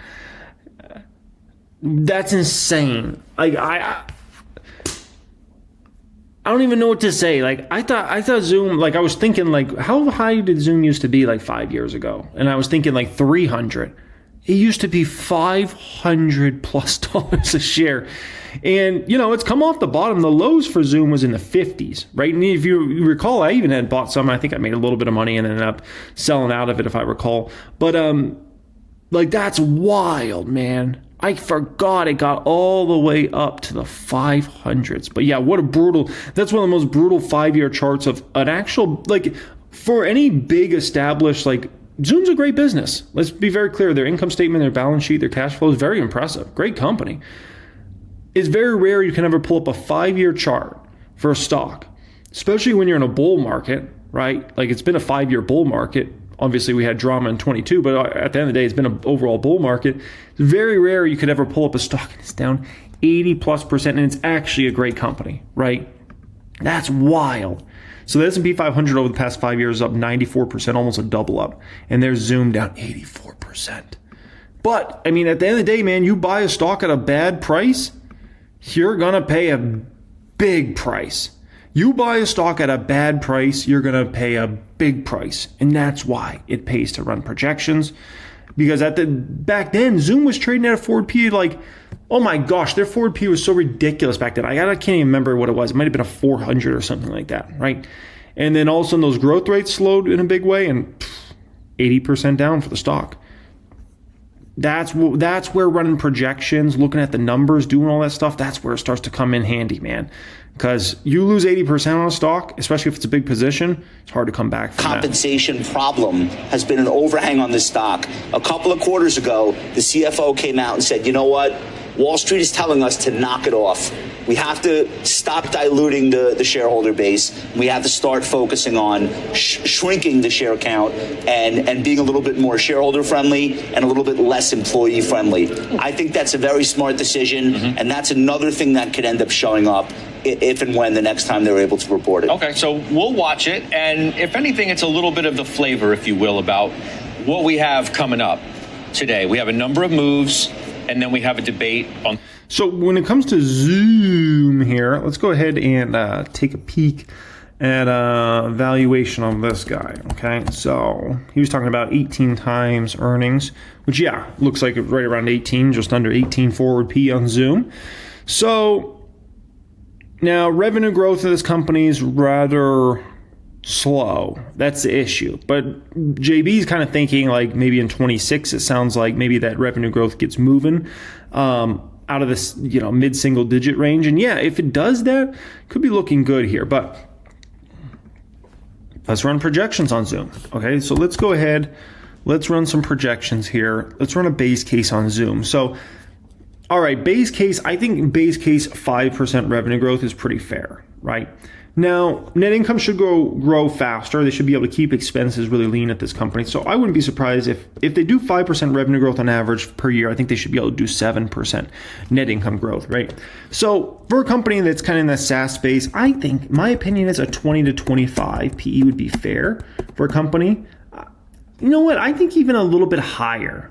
I think a 22 to 27 range would be more fair. I mean, the business model is sticky. It's a very sticky business model. And, if you can get 7% net income growth a year, that's good. So 22 to 27 is fair. That's not bad. You're getting a 13% CAGR there on the low end and 19% high end. Let's run a bear case on Zoom here. Bear case, I would say for Zoom is about 3% revenue growth per year. And a bear case would also be they can't get any net income left. Like they're just stuck at 3% top line, bottom line growth, right? There you're probably at I would say a 16 to maybe a 21 P ratio, somewhere in there roughly. So, because people just won't pay up. If you're only growing 3%, people won't pay up. So you maybe make a slight amount of money, but there's not much money to be made there. And that's not, over the next 4 years we're talking about, right? Now, a bull case here is, let's say they do have a nice revenue growth acceleration to, let's say, the high single digits up to a 9% number. And maybe they get even some more net income lift so they can do a 12% number here. If SaaS space, sticky business model, 9% top line, 12% bottom line, I would say like a 29 to 34 P would be fair for a company like this at those sorts of growth rates. And let's see what we get for a bull case on this one. So there, the bull case looks amazing, right? Then we're talking about a CAGR 26%, on the low end and 31% on the high end. So this is kind of, I think, what JB's banking on, is that revenue growth is going to accelerate maybe to high single digits and get out of this 4, 5, 3% range and push up to there. And if you can get there and you get some net income lift, you'll get a big valuation bump, and then you get a 20% plus CAGR on this baby over the next 4 years. So, but the question, are they actually going to be able to do that, right? And that is up for debate. I'm not convinced, but the moral of the story is I think this is very doable. I'm not convinced of this, but I think this is very doable, which gives you still a compound annual growth rate of double digits. I wouldn't be surprised at all if Zoom actually outperforms S&P 500 very nicely and the NASDAQ over the next 4 years. I wouldn't be surprised at all. Now, could it outperform that in a major way, like with this bull case? That's another question there, right? Always smash the thumbs up button, be and subscribe to the channel, all that good stuff. Pin comment down there if you're looking to apply to join Private Stock Group, Private Wealth Group. And once again, if you have less than $100,000 net worth, you'll want to get in there ASAP, because we're about to make a move on that one, up to 100K plus net worth to even get inside. Look at the public account here today. It was down just over 1 percentage point, and that meant the public account was down $52,000 here today. Now, that specific amount, it really hit me. It hit me hard here today, and the reason being is when I got started at Quick Trip, they started me at $40,000 a year, and that was back in 2010. And then shortly after, I got promoted, and I started making $52,000 a year. And so whenever I see that number 52,000 specifically, I think back to the Quick Trip days and making 52,000 a year. And there we are. All it takes is a 1% move in the public account now at this point in time. And there we go, $52,000, right? I was also looking at this photo, and I saw these little kids in the photo. Their dad's holding them up for that photo there. And I was thinking, dang, man, those kids might be subscribers now. You never know. Those kids are probably in high school now. That's crazy, right? Time flies. One moment you're holding your little kid like that, next minute they're in high school. They might not be subscribers. Most people that are subscribed to my channel, 25 to 55 years old, not very many in high school. But shout out if there's anybody watching this that you're in high school right now and you're watching this, or even college kids, congrats to you guys. You're gonna have a very bright future ahead, right? And I was thinking, our youngest, that's how we hold them for photos nowadays, right? And next thing you know, all of a sudden they're in high school, right? It's just crazy, man. Life flies. It really does, especially when you're having fun out there, right? And it also, you got to get your money right? Because yesterday is a good example. Tuesday afternoon, I said, I just want to go out and have lunch with my kids, right? And I was able to do that. Took them over to North Tally. We had lunch. My middle son, he said, Dad, there's only old people here. And the reason being is yes, well, you know why? Because regular folks are working right now, right? The only people that are here are really retired folks, right? And, definitely shows you got to get your money right. Because, if I was still working at Quick Trip as a manager, you think I'd be able to do something like that on a Tuesday afternoon? Heck no. I would need to get, vacation days. I need to plan way in the future, get approval from my supervisor. You think I could just go out to lunch with my kids on a Tuesday afternoon at noontime? Heck no, okay? No. Market, you look at Netflix stock here today, right? Double digit hit down. This is the first big tech stock to report. Not a good, like this is a bad omen, right? When the first big dog goes to report and they go down double-digit percentage, people start saying, what's going on here, right? And people are like, how's Netflix going down double-digit percentage, 10+%? Like earnings were great, right? Listen, guys, you look at these earnings for Netflix, this was not a great earnings report. This was a C+ grade, and C+ are not great. The revenues look phenomenal, right? 17% growth, but they've got big spending problems at Netflix. Look at cost of revenues was up 20% at a much faster clip than revenues, and sales and marketing was up 22%. So operating income was up 12%, a nice number, but that's a far cry from 17% revenue growth, right? And then you look at their net income was up 8%.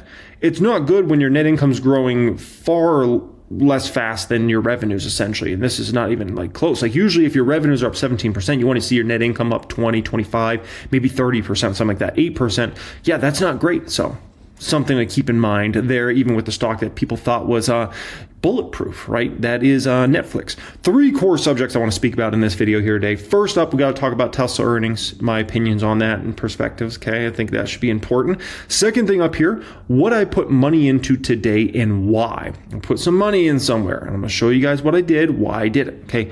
Third thing, my plan with $1 million. I got $1 million plus of cash sitting around, obviously not literally cash, but just money in CD accounts, savings accounts all over the place.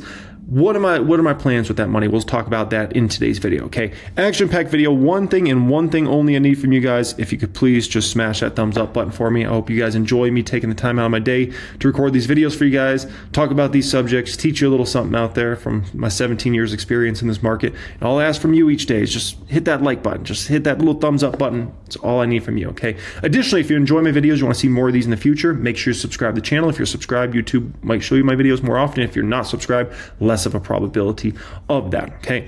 Now, private group. If you're looking to join my private group, that will be the pinned comment down there today. I announced this last week. Basically, moving in 2026, demand has been ridiculous to join the private group here in 2025.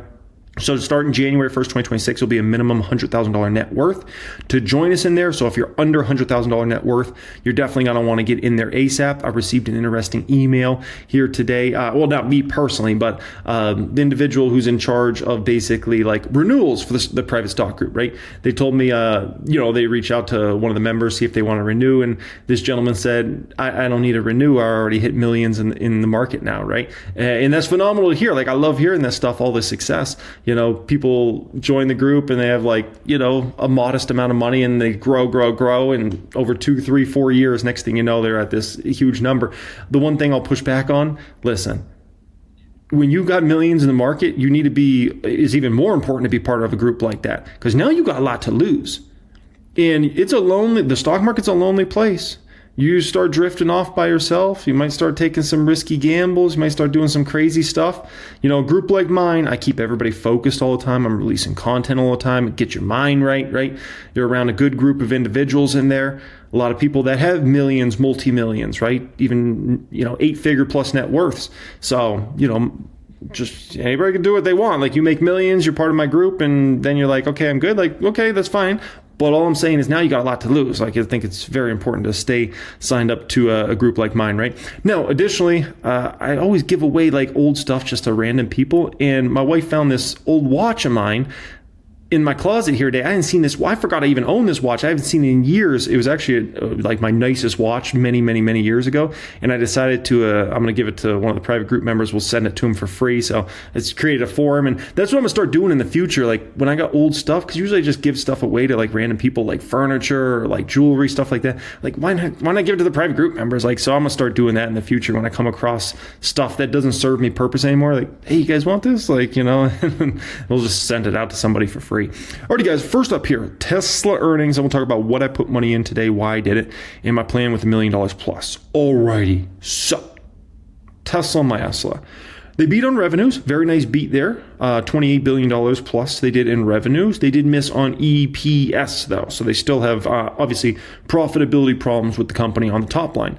Now, when you dig a little deeper in this, income statement, if we want to call it that Tesla provides, this was not good. This was a D grade income statement. So automotive revenues was up 6%. Not a good number. This was the quarter where, there's a bunch of demand essentially for people trying to get the tax credits because now the tax credits are phased out. for future quarters. So this was like the quarter that if you needed to get a Tesla or you were interested in getting a Tesla, you better get her in this quarter we just had, because that was where you could get the tax credit. Now you can't get it anymore. So the fact that automotive revenues were only up 6%, not good.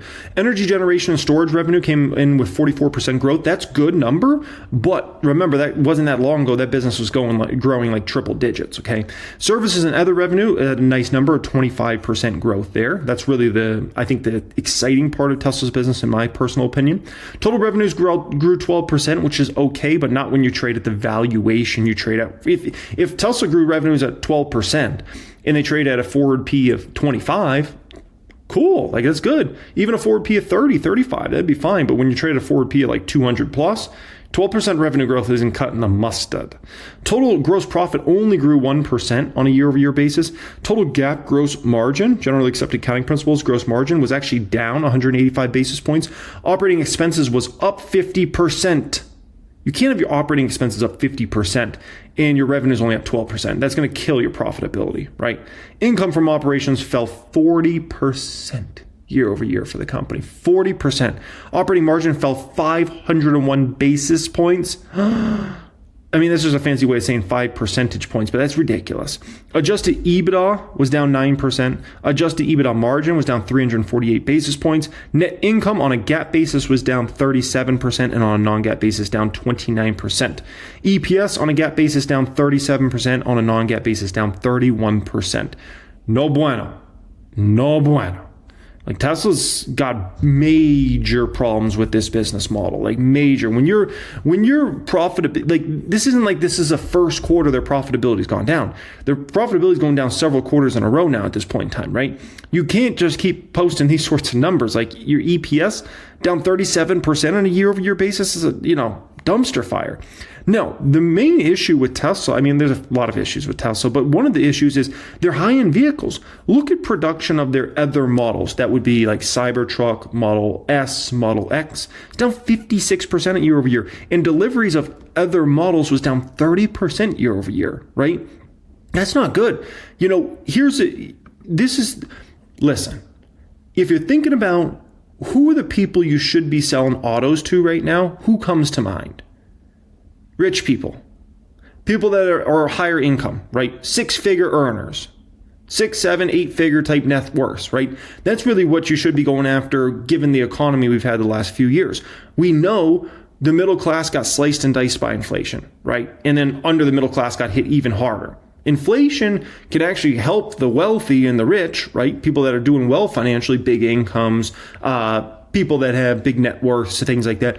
But it's devastating to people that make, less than $70,000 a year, especially if less than $50,000 a year. And Tesla's really trying to go after that mass market. That's not really the market you should have been going after the last few years. The big money's to be made selling higher end vehicles, right? But Tesla hasn't been really innovating at all when it comes to Model S, Model X. I mean, there's no incentive for me to go get a new Model X. And I bought my Model X in 2019, I think, or 2020. Either 2019 or 2020, I bought my Model X. My Model S Plaid, I got that in 2021. There's 0% reason, even all these years later, for me to go get a new Model S. There's nothing.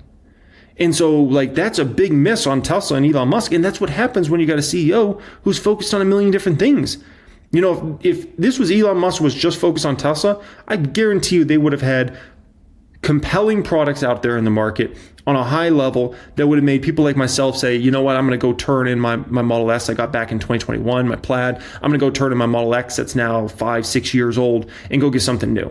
But you got a CEO who's, doing all these different projects and doing this and that, and it hurts the business. And that shows in the numbers. Like, you can't have 30% deliveries down when people that buy those vehicles are doing better than they've ever been.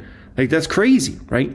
Additionally, something I really don't like here with Tesla is their mobile service fleet continues to shrink. They continue to shrink that. Now, that might be good for Tesla's profitability, but it's not good from a customer perspective. That mobile service fleet was a big thing to brag about. I mean, there were so many times that I might have had an issue with one of my autos, like a small issue, and they would send out somebody to my house to actually fix it, rather than me having to drive across town 20-something minutes over to the Tesla, service center, right? and then drive another 20 plus minutes back home. It's so inconvenient.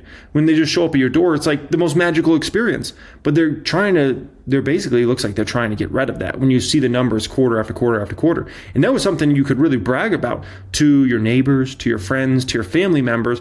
Oh, my Tesla had an issue. They came to my house to fix it. Like, what a flex. Like, who else is doing that? Like, people are like, what? They came to your house? You didn't even have to go across town? No, they came to my house and they fixed it, right? Like, that's magical. And now they're going away from that, which that's just a great talking point, but it is what it is, man. It is what it is. Like, you can't change them. Now, Tesla stock going down. People are like, why is their stock not going up? It's the highest revenue quarter ever, right? You got to understand, like, one, the numbers weren't good. We just went through that, right? Their profitability continues to go down rapidly. And what do you think is going to happen now that the tax credits aren't there? This stock has zero to do with fundamentals at the end of the day, though. Zero. Robert De Niro, zero to do with fundamentals, right? This is a company trading at a $1.3 trillion market cap. And they just did $1.3 billion of net income, and their net income's plummeting.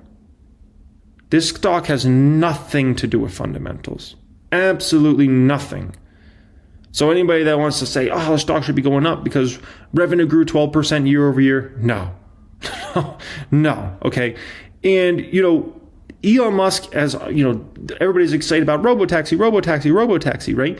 This man's been promising FSD for the longest time. It's always right around the corner. And, we're going to go big in this sooner or later. Here we are. We're at the end of 2025. I still can't just hop in a Robotaxi and take it across Vegas right now. I can't go to Phoenix, Arizona and just hop in. I can do that in a Waymo. Here in Vegas, I can hop in a Zoox. It has no driver in it, and it can drive me around the Strip.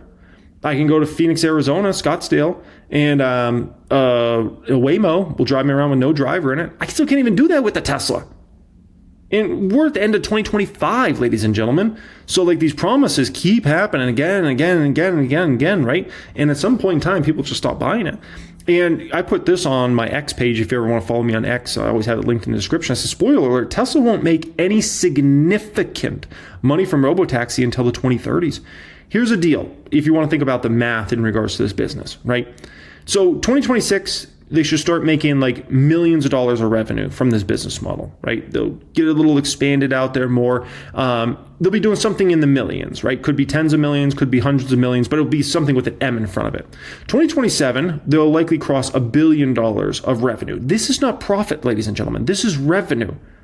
We don't even know if this is going to make a profit. And if it does, it could be a very small profit because it's going to be extremely competitive. We'll dive into that in just a moment.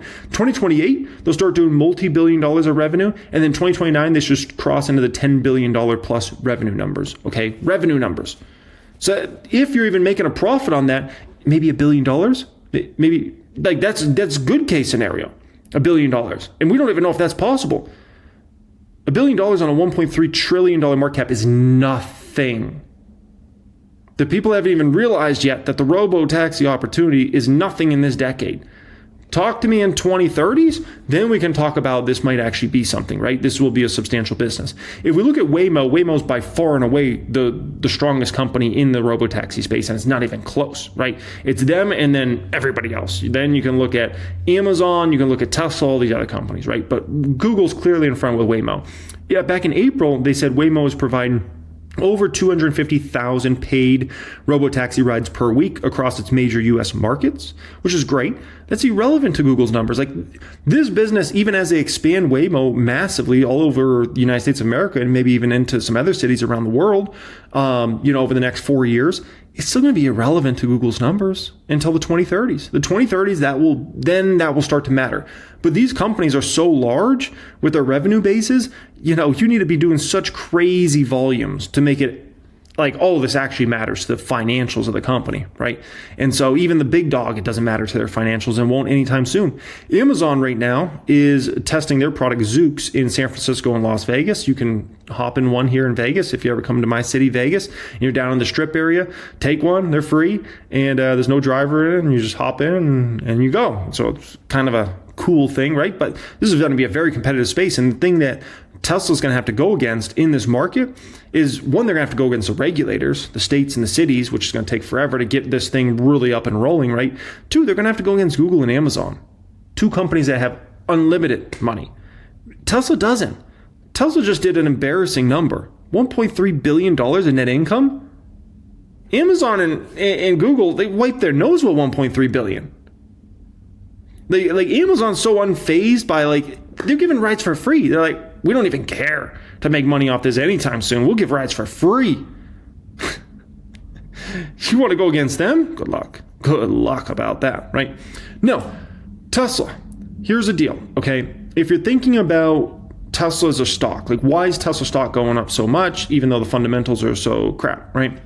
Then you got to understand about Tesla. Tesla's basically a call or put option on the NASDAQ. And this can be proven year after year after year after year. The market's doing great. Tesla stock's doing great. If the market's doing crap, Tesla stock's doing more than crap. So check this out. This is 2021, right?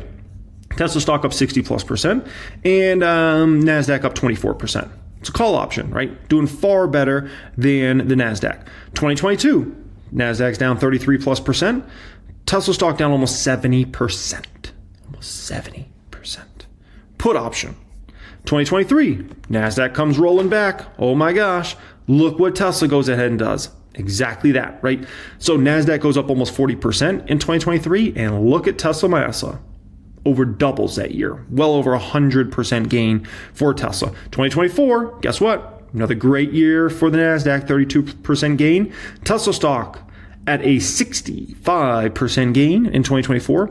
Now this year, oh boy, we got something interesting. Look at how Tesla's tracked the NASDAQ. Straight up, straight down, straight up. But now we're at a moment in time where there's a lot of worries about the market topping here and actually going through a downtrend. And so Tesla's roughly now flat on the year against the NASDAQ. It does not smell good things. It's like, what's going to happen here, okay? So the moral of the story is here, Tesla has zero to do with fundamentals. Robots, robo-taxis, those things won't be significant things to the business model until the 2030s, ladies and gentlemen. The 2030s. Then those might be huge businesses, right? And they might be substantial to Tesla's revenues and profits. But remember, Tesla's already priced in all the way into the 2030s now at this point in time, when you're at a $1.3 trillion market cap and you're doing $1.3 billion in net income a quarter. Oh my gosh, right? Now that leads me to my next subject, number 2. What I put money in today and why did I do it? Well, let me take you to my private stock group. Let me show you what I did here today. I posted this just after 9 a.m. I said, add a little bit more to my Tesla market hedge, right? Tesla's a perfect hedge on the stock market. And I just showed you why.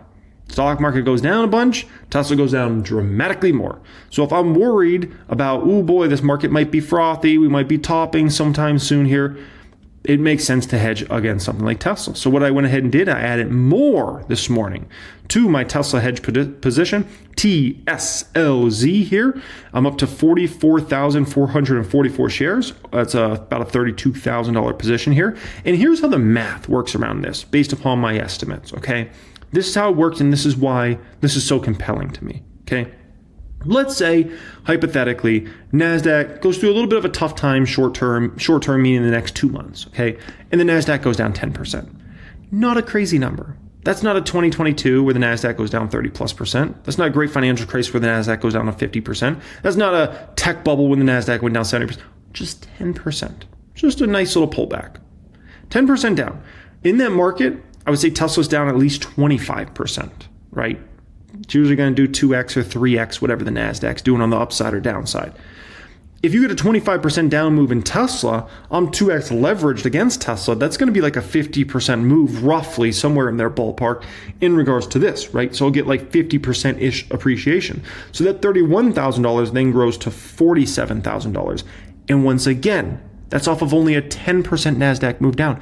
Now imagine if it's 15%, 20% down for the NASDAQ. Now you can begin to understand why this is an appropriate hedge against the market. People are like, why would you hedge with Tesla if you're worried about the market in general? This is why. I hope everybody understands this now, right? I spend all day like focusing on this stuff, right? I like trying to figure out the best way to do these things. All I do is think about this stuff, right? And so I'm always trying to think like, okay, should I play put options? Okay, what if the market doesn't go down between those put options expiring? Do I want to bet against the market in general? Bet against the market in general, okay. Like, I could do that. And okay, the NASDAQ goes down 10% and I make 10%. But why would I want to just make 10% when I can make 50%, right? That's the way I like to think about this game. And I do my hedges small. Because at the end of the day, like if you do your hedges right, you know, they can appreciate in a great deal. And next thing you know, you're in a situation where, you know, a small amount of money can turn into a much bigger amount of money. And believe me, there's a lot of stocks I love right now. And if the stock market goes down 10%, NASDAQ goes down 10%, there's going to be stocks I want even more. And then I'm sitting on about $50,000 hedge here, and I could put that money right into long positions, right? That's just covered my bases. Now, I also have another hedge in the public account as well. This one, PLTZ. This is 2x leverage against Palantir stock. This one scares me. Tesla does not scare me because Tesla has no fundamentals, right? So it's just on hype, and if the market's risk on, people want to own Tesla. If the market goes risk off, people dump Tesla, right? But Palantir, this one scares me a little bit because this one, here's the deal, okay? If Palantir comes in this next quarter and they report revenue growth in the mid 50s or above, Palantir's going 200. 200, ladies and gentlemen. That's what scares me around Palantir. So this is basically a bank that we get some market weakness, and additionally, Palantir reports, let's call it 50% or less revenue growth in our next quarter. And if they do that, then we could talk about the potential for Palantir to go down quite a bit, right? Which would then, these put options would appreciate, or not put options, this hedge would appreciate in a great deal, right? This ETF here. But the risk is, like, you know, like I said, like that stock's going 200 if they come in with a mid 50s or above revenue growth. Everybody will flip their flapjacks. Now, with that being said, it's not a good buy right now, and it's not a good buy at 200, even if they come in and report 55% revenue growth next quarter or 58%. It might be a good buy for the very, very short term, but I can tell you that's not a good long-term buy. That valuation is so out of control. Palantir's priced in like 7 years of growth, like at least 5 years of growth now they priced in, but they might be pricing in like 7 years of growth. It's ridiculous. Okay, so just understand you got to differentiate between what's going on short term with Palantir and what's going on long term. Palantir's priced in so much to that stock, it's not a buy regardless. But with that being said, the stock could go to 200 short term if they come in with a mid 50s revenue growth or above. Now, I posted this. This was on my X page. Once again, if you ever want to follow me on X, it's always linked in my description area down there of all my videos, right? I said, I have $1 million on the sideline. What should I buy? And that post ended up getting 180,000 people to view it, and 500 plus people ended up leaving comments on what stocks I should buy and what I should do here, right? And here's how I'm thinking about this subject on a little bit of a higher level, right? Because I'm holding pretty considerable cash levels. If we don't have a market pull down, which I think there's still a good chance we have a market pull down between now and year end, but let's say we don't. Let's say just up. I'll build cash. I might exit the year $1.4 million or $1.5 million of cash, right? So now if we have a pull down, like let's say we got that NASDAQ down 10, 15%, now we're talking. Now I'll deploy money in the market and come through with some big buys. The further the market goes down, the heavier I deploy, essentially. The more frothy the market is, the more potentially overvalued the market is, the less I'm incentivized to come in. So time periods recently where I came in and invested heavily was earlier this year when we had the tariff drama back in March and April, came in with big money. Another time would have been 2022. I got so low on cash, it was ridiculous. I was buying everything in sight because it was like the best tech companies in the world were trading at, discounts that you could only have dreamt of. Like that's like once in a generation buying opportunity for tech companies, right? Obviously coming out of the Rona crash, buying very, very heavily in regards to that matter. And then the end of 2018. Then in 2018, we had the S&P 500 go down like 20%. NASDAQ go down like 25%, quick amount of time. October, November, December got ugly for the market, which is potential that could happen this year. And I came through and, I got very, very low in cash. Like I think I got down to like $10,000 of cash in that 2018 timeframe. It got low. And if that market didn't bottom there at the end of 2018, like I didn't really have money left to buy. Like if that market just kept going down, I was done for. Done for in the respect of like, I didn't have like a bunch of cash to continue to buy essentially. So I got the timing right, thank goodness. Now, if you look at forward P on the stock market, this is basically my entire investing lifetime. I got in the market back in 08, right? And then got more serious as the years went on. So if you look, basically these two time periods are irrelevant to the forward P of the S&P 500. And the reason being is both of these time periods, the earnings of all companies that were in the S&P 500 tanked massively, right? This was in the great financial crisis. Everybody's earnings tanked during that. It was, biggest recession we've seen in a long, long time. Unemployment rates around 10%. And then right here, same exact phenomenon. This was in early 2020 because of the Rona crash, the shutdowns that hurt companies' earnings dramatically, right? So forward Ps looked ridiculously high right here, and forward Ps looked ridiculously high right here. So you got it. That's the only time it ever makes sense to buy the market with forward Ps that are ridiculously high is when you're in the middle of a massive recession, and that's it. Okay. So you want to look at like normal economic times, like what we're in right now, right? And there's no doubt, like very recently here, forward P has gotten very elevated. So it's not a great time to be a buyer of the market in general here over the past, I would say, month or a few months here, right? If you look, every single time we usually come to this sort of point, that forward P ends up dropping considerably, right? Like look at, we were right here and we had that massive drop. We were right here, very similar, massive drop, right? And then right here, you also got elevated, massive drop over the years. So forward P gets elevated, just understand it doesn't make sense to be buying heavy in that sort of market, especially if you're a long-term investor. You're not getting great deals. You're not getting great pricing. When the forward Ps are low, you're getting great pricing. Or if you're in a massive, colossal recession, high forward Ps is actually a good thing in that sort of environment, right? Now, you got to understand, just because I'm not coming in with the big money right now, right?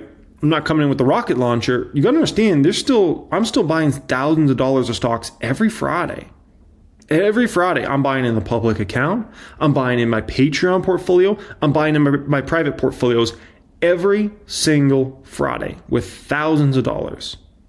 So yeah, I'm not coming in with the big money, but I'm still out there buying. Regardless of the market, I always look at it as I've got to find great deals in the market. I got to find exciting investment opportunities with low risk and high reward, regardless of the market. I don't care if the forward P is 23 on the market like it is right now. I don't care if the forward P on the market's 18, 16, 14, 25. Doesn't matter. I've got to find great investment opportunities. That does not mean I got to come in with all my cash and just go all in the market all the time. But it does mean I got to always consistently buy week in and week out, right? And then when I want to come in with the big dog money, we'll come in with the big dog money when there's drama. And there's always drama. Like it never fails. It never fails. You always get something. You always end up getting something. And next thing you know, market's down big because of blah, blah, blah reason, right? Where people get in trouble is they get in this game of like, I'm going to sell out of my portfolio. I'm going to sell out all my stocks. Then I'm going to hop back in the market. And that's going to, no, it doesn't work like that. I know. Like everybody always thinks they're much more intelligent than they are, right? No, it's not happening. It's not happening. It's going to end up producing you far worse results over time, right? Even if you can time that one, you're going to try it again and then you're going to get screwed. And that's going to be the one that you're like, oh my gosh, I got my timing wrong, right? And you're in a whole situation in regards to that. Now, if you wanted some more context on stocks I'm specifically interested in right now and things like that, I've created some videos recently. This video right here, 3 grade A stocks you must buy. The moves could be extreme in 2026. I put that video out 6 days ago. It's got 116,000 people have watched it so far. That's like 2 Raider stadiums worth of folks. That one you may want to check out, right? That definitely covers that. Also, I have this video I produced 2 weeks ago. It has 212,000 people have watched that so far. 4 Raider stadium full of folks, right? 7 stocks to buy now, October 2025 edition. Talk about some of the best investment opportunities I could find in the market right now. This is my best video of 2025 right here, how to make $100,000 plus a year from stocks in 6 steps. That video is straight gem dropper. That's one of those videos, don't ever let it die, man. That's one of those videos got to live on for a long, long time, okay? Now, I'm building a house right now, right? When it's raining out, do they stop building the house? When it's windy, do they stop building the house? When it's really hot out, do they stop building the house? No, of course not. They keep building and they keep building regardless of whatever the weather is out. They don't need it to be perfectly 80 degrees and sunny to build the house, right? They keep it moving. The same way you would think about building a house, the same way you got to think about building a portfolio. We're going to go through time periods of rain. wind, storms. It's going to be ugly, right? And we might even be going through that, over this next bit of time. You don't stop building the house. You keep on building and building and building. And that's what I've been doing the last 17 years. And as long as I'm here, my plan is to continue to build and build and build the house, right? And the rest will be what the rest is going to be. You got to remember all these short-term time periods we go through. If we get a 10%, 15%, 30%, 50% pullback in the market, correction, crash, blah, blah, blah, it'll all just be like a blip on the radar, right? No different than the great financial crisis was, no different than the tech bubble pop was, no different than 2022 was, no different than 2020 was, no different than 2018 was, right? It all ends up just being a blip on the radar. It was just like, at the moment, it felt like, oh my gosh, this is insane. But then you look back 5, 10, 15, 20, 30 years later, and you're like, that was nothing. Yeah, it was drama for that 1 to 2 years, or that 6 month span, a 3 month span or whatever, but it was nothing in the end, right? I mean, you look at even the tech bubble pop there. I mean, look at the NASDAQ now. Where's the NASDAQ today? 20,000 or something like that, right? The NASDAQ was peaking around that 4,000 to 5,000 range, and it fell all the way down to 1,000 something, right? I mean, the NASDAQ was still a great buy at 4,000. It was an even better buy at 1,000, right? So, it is what it is, and just keep building, man. Keep building. Keep growing, all those sorts of things, okay? Additionally, if you want to join my private stock group, private wealth group, 1000xstocks.com, there'll be pinned comment down there, access to all my course curriculums, private Discord chat, exclusive weekly videos, see the moves I make from my $4 million plus Fidelity account each week. And additionally, once again, if you're under $100,000 net worth, you're going to want to apply ASAP because we are about to move that to basically you need to have 6 figures plus to join us in there, okay? What a snoozer of a day here today. This is Benny Hollins with a boozer. Look at this one. 0.06% move for the public count up today, up $2,400. Like, oh my gosh, could have been a more boring day. This was such a boring day in the market that I took my boys out to lunch today. Out to lunch on a Tuesday. Yes, that's what I went ahead and did here today. I got this shrimp scampi from North Italia. It was good. It's very good. And the shrimps were in there. They might not seem like it on the picture, but they were in there, baby. Okay, they were just buried a little bit. But that's the type of day it was today in the market. It's like, okay, let's go grab some lunch. Okay. Alrighty, folks. So a few subjects I want to speak about here today in this one. First one up here, I talked about my goal with the public accounts to get it to $10 million plus in 2030. I want to talk a little bit about goal setting for a portfolio, how to think about this. I posted this on X yesterday. This went viral on X. If you ever want to follow me on X, it will always be linked in my description area. But this one went viral on there. It looks like got 350,000 plus impressions now at this point in time, right? Cash on the sideline reaches $7.5 trillion. I want to talk about what this means for the market moving forward. SoFi stock. I want to speak about SoFi stock in this video here today. And I really want to compare them versus Robinhood and versus PayPal. We know PayPal's another investment of mine. And I want to talk about if this is a better buy or worse buy than these other two stocks. Robinhood's also been just firing on all cylinders really the past 2 years now at this point in time. So I want to kind of compare and contrast SoFi versus Robinhood and PayPal and kind of share my opinions and perspectives there. From there, we're going to react to 3 videos. First one up here, Morgan Stanley, Mr. Mike Wilson, who used to be a big bear.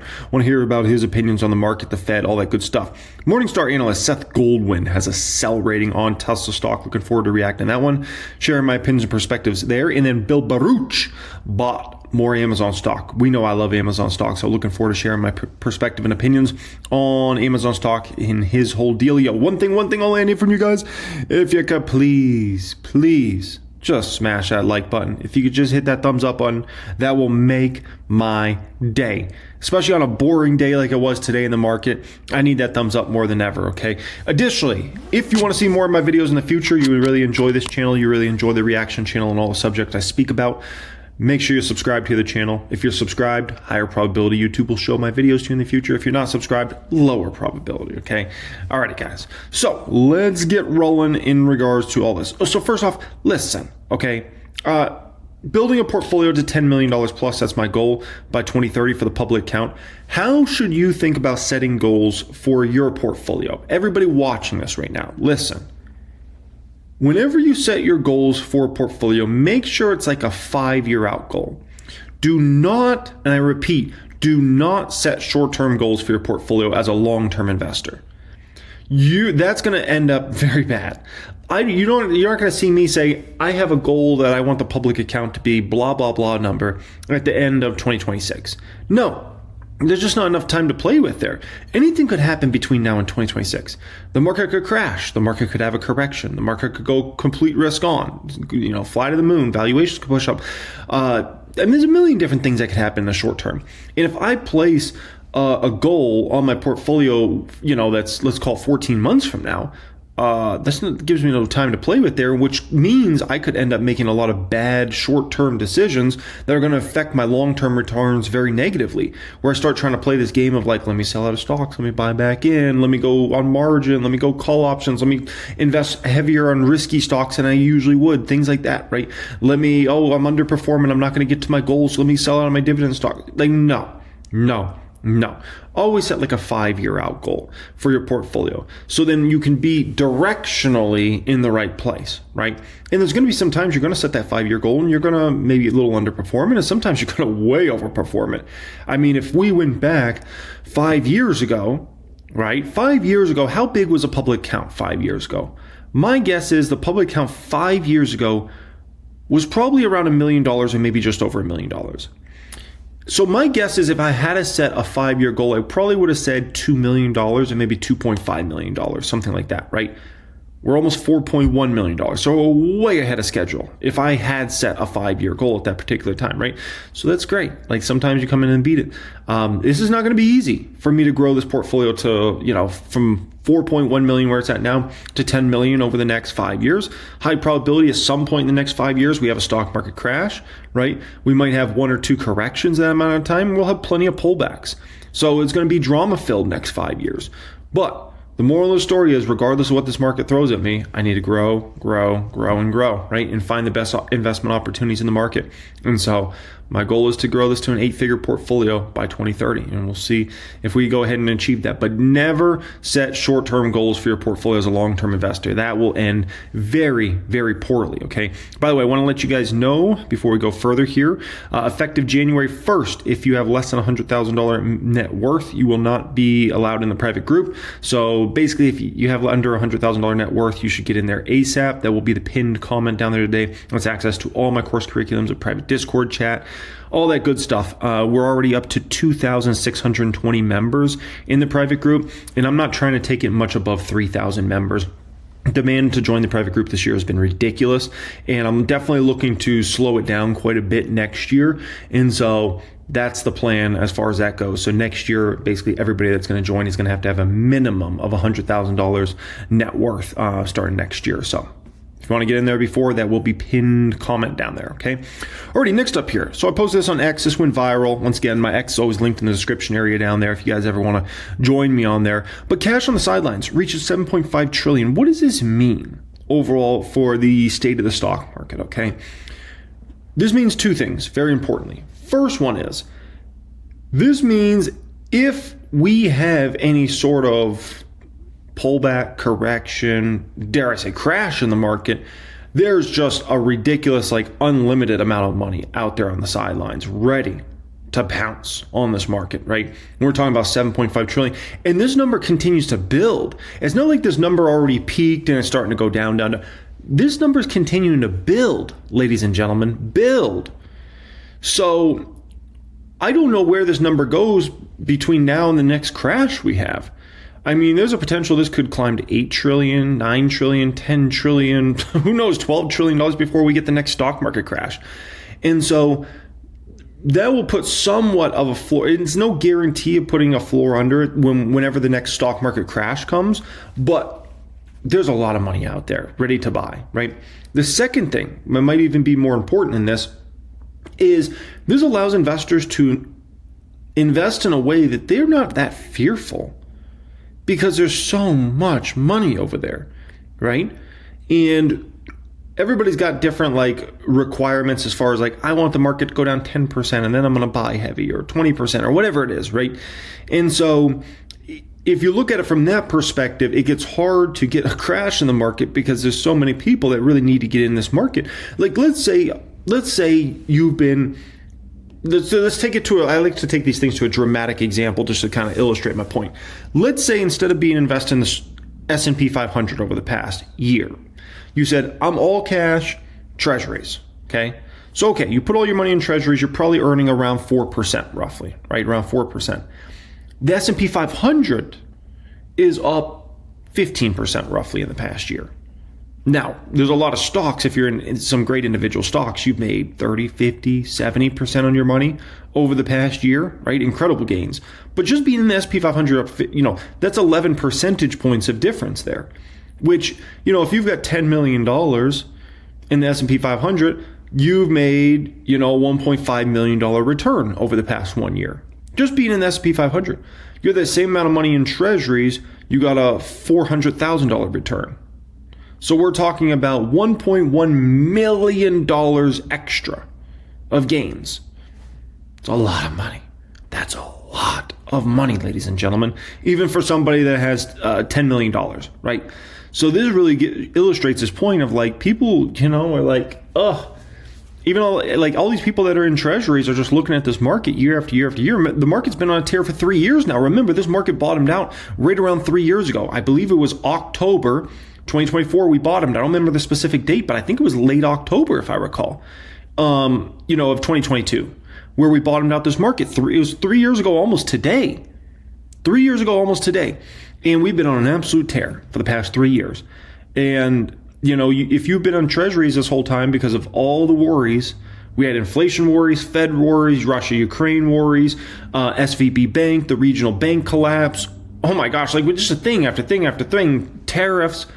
Just go down the list. There's been a million things to worry about the last 3 years. So you've been hiding out in treasuries and you've gotten, you've gotten what? A return of maybe 15%, 12% over the last 3 years if you've been hiding out in treasuries. If you've been in the NASDAQ, the QQQ, the last 3 years, you've probably gotten, let's pull it up. You've probably gotten 80% return. Would that be right? That seems insane. It might be 80% return. Is it let's pull this up here. This is insane. I don't have the Qs on here. I just have the NASDAQ, but let's go up because QQQ is very popular for people that maybe want to be the index fund type investor, but they want something a little more aggressive. So they buy QQQ here. But this is insane. Let's pull this up here. So let's go back 3 years ago. 3 years ago was right around here. Okay. So your return over the past 3 years, 121%. So you've been hiding out in treasuries. You probably made about 15% roughly, ballpark, on your money over the past 3 years. If you were just in the Qs, you would have made 121%. Oh my gosh. What if you were just in the S&P 500, the most popular index fund, right? 79% return. Oh man. Oh man. That's rough. Let's pull up NVIDIA. You want to take it further? That's enough. No, let's pull up Palantir. Let's pull up Palantir. Oh my gosh. Oh my. Palantir's at a 2,000% return over the past 3 years.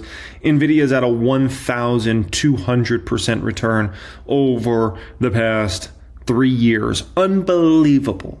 Unbelievable. But you've been sitting in treasuries making 15% for the past 3 years when you could have been in Palantir making 2,000%, when you could have been in NVIDIA making 1,200%. When you could have been in just the NASDAQ making 117%. When you could have just been in the S&P 500 making 72%. Oh my gosh. And the thing is, if I take you back 3 years ago, a lot of people thought they were genius moving to treasuries. They thought they were so smart. Why? Because one, people didn't want to invest in the market. There was negativity around Biden. There was negativity around inflation. There was negativity around what the Fed was doing. There was negativity about, where interest rates were going from there. And people looked and they're like, look, you can get 5% on a treasury. This is amazing. We haven't been able to get 5% on a treasury for so long. This is like once in a lifetime, right? And it was a trap. It was a huge trap for your money. The biggest trap. Literally, that was the biggest trap that has been set for your money in decades. Think about that for a moment. The biggest trap in decades was set. And people thought this is the way. I'm going to get 5% on my treasuries, 4% on my treasuries. This is a way. Forget the stock market. Oh my gosh, what a trap, man. And that's the way the game plays sometimes, man. It traps you in. You think it's the right thing to do, and no, not the right thing to do. Rough. Okay. Next up here, SoFi over Hood. So SoFi, let's talk about this for a moment. I think it's an important subject in regards to my take on this, right? So I like SoFi a lot. The thing that's really fun with SoFi is their growth rates just accelerated in a very meaningful way. Additionally, the thing that's cool about SoFi, in my opinion, is they're not reliant on the stock market going beast mode like Robinhood is. Robinhood is extremely reliant when you look at where their money comes from. Robinhood's extremely reliant on a lot of activity in the stock market and a lot of activity in crypto. It's just the facts, right? And so if there's a big slowdown in the stock market in 26 or 27, right, and a big slowdown in Bitcoin's appreciation, those sorts of things, and Ethereum, if there is a big slowdown, Robinhood numbers will be negatively affected by that. There's no debate, right? Now you look at SoFi. SoFi, that's not really important to them. SoFi is more of a traditional bank, but more fintechy, right? Digital first. But they're relying much more on banking related stuff, right? Somebody says, oh, I got this credit card loan that I have to pay a 25% interest rate on. Why don't I just take out a personal loan through SoFi that I have to pay 8.5% on, right? That's the beauty with SoFi. So they're doing more traditional banking related things like that, right? Then that person takes that personal loan that they got at SoFi that maybe they're paying 8.5% on, right? They go pay off their credit card loan that they have 25% interest rate on, and now they're paying interest to SoFi, right? And SoFi likes to remain pretty asset light. So many times what they'll do is they'll go ahead and sell off loan volume over to somebody else, right? So they don't have to actually take the risk on their books, and they might just like to be a little bit more of a fee platform, which keeps you asset light, margins higher, right? It doesn't give you as much upside potential in terms of making money as if you just kept all those loans on your book, but at the end of the day, like, you know, there's risk that comes with that as well. Like, okay, somebody had $10,000 in credit card debt. They go ahead and take out a personal loan through SoFi, right? $10,000. So they pay off that credit card debt. What if that person doesn't pay back that $10,000? Like, that's always a risk, right? And so that's where you, as somebody that's in that banking system, somebody like an Anthony Noto has to figure out, okay, what do we want to keep on our books versus, you know, get off our books, right? And sell to somebody else and make some money off of that way, right? Now, with SoFi, the thing that I really like about SoFi, if you compare it specifically against Robinhood, is if you look at the 2-year forward P, the 2-year forward P for SoFi starts to look very attractive, significantly under Robinhood. Now, meanwhile, the expected revenue growth is expected to be still extremely strong next year and in future years as well, whereas Robinhood's expected that growth is expected to decelerate quite significantly next year, right? It looks like analysts have next year's revenue growth for Robinhood somewhere around 15%, let's call it, right? Whereas SoFi is like a 25% plus number. Keep in mind, SoFi just started really accelerating growth in a meaningful way, so there's a potential that maybe they do revenue growth of 30% plus next year. Potential. Keyword is potential, right? Now, if I look at something like PayPal, the very attractive thing about PayPal is right here. Look at the trailing 12-month PE, the forward PE, and the 2-year forward PE. We're talking a 15 trailing 12-month PE, well under where the market trades at. Market in general, trailing 12-month PEs are 20 to 28. Look at the forward P here. We're looking at 1000xstocks.com. 13 for PayPal. Market in general is usually 18 to 26. So we're like half, and then 2-year forward P is 11 for PayPal, and the market in general trades in kind of that 16 to 24 range. So roughly half, a little less than, a little more than half of an average stock out there. Meanwhile, the company's growth rates are kind of what you would expect from an average stock out there. If you look at current year expected revenue growth, 5%, next year, 6%. Like, yeah, it's not the most exciting thing, right? And if you compare it versus a Robinhood or SoFi, it looks boring, but that valuation is not boring, right? Hood and SoFi both come with a lot more risk than PayPal, because if those ones' growth rates were to go down considerably over the next year or two, the valuations have to come down considerably on those stocks. PayPal's P ratios are already so low that even if the growth was to go down a few percent, the stock doesn't have much downside. So with PayPal, you don't get very much downside. You really only get that upside potential. With Hood and SoFi, you get some more upside potential than PayPal, but comes with more risk because of the PEs. And so that's where you have to play the game as an investor and try to figure out, okay, what's my best option here? So I like a combo of SoFi and PayPal, because PayPal, I'm getting that, much lower growth, but guess what? very attractive valuation. SoFi, I get the super high growth, the beast growth, but a higher valuation. So I like kind of playing both of those as kind of my fintech plays, and that's why I'm invested in both those companies. You can see them both in the public account. Next one up here, Morgan Stanley's Mike Wilson. But you've been of this long-term view that we're in pretty good times for quite a while to come. You're still feeling that?